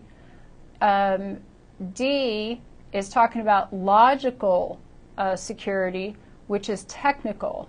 The exam actually uses, and the industry use, logical and technical interchangeably. So D just talks about technical. And remember, we have administrative, physical, and technical controls.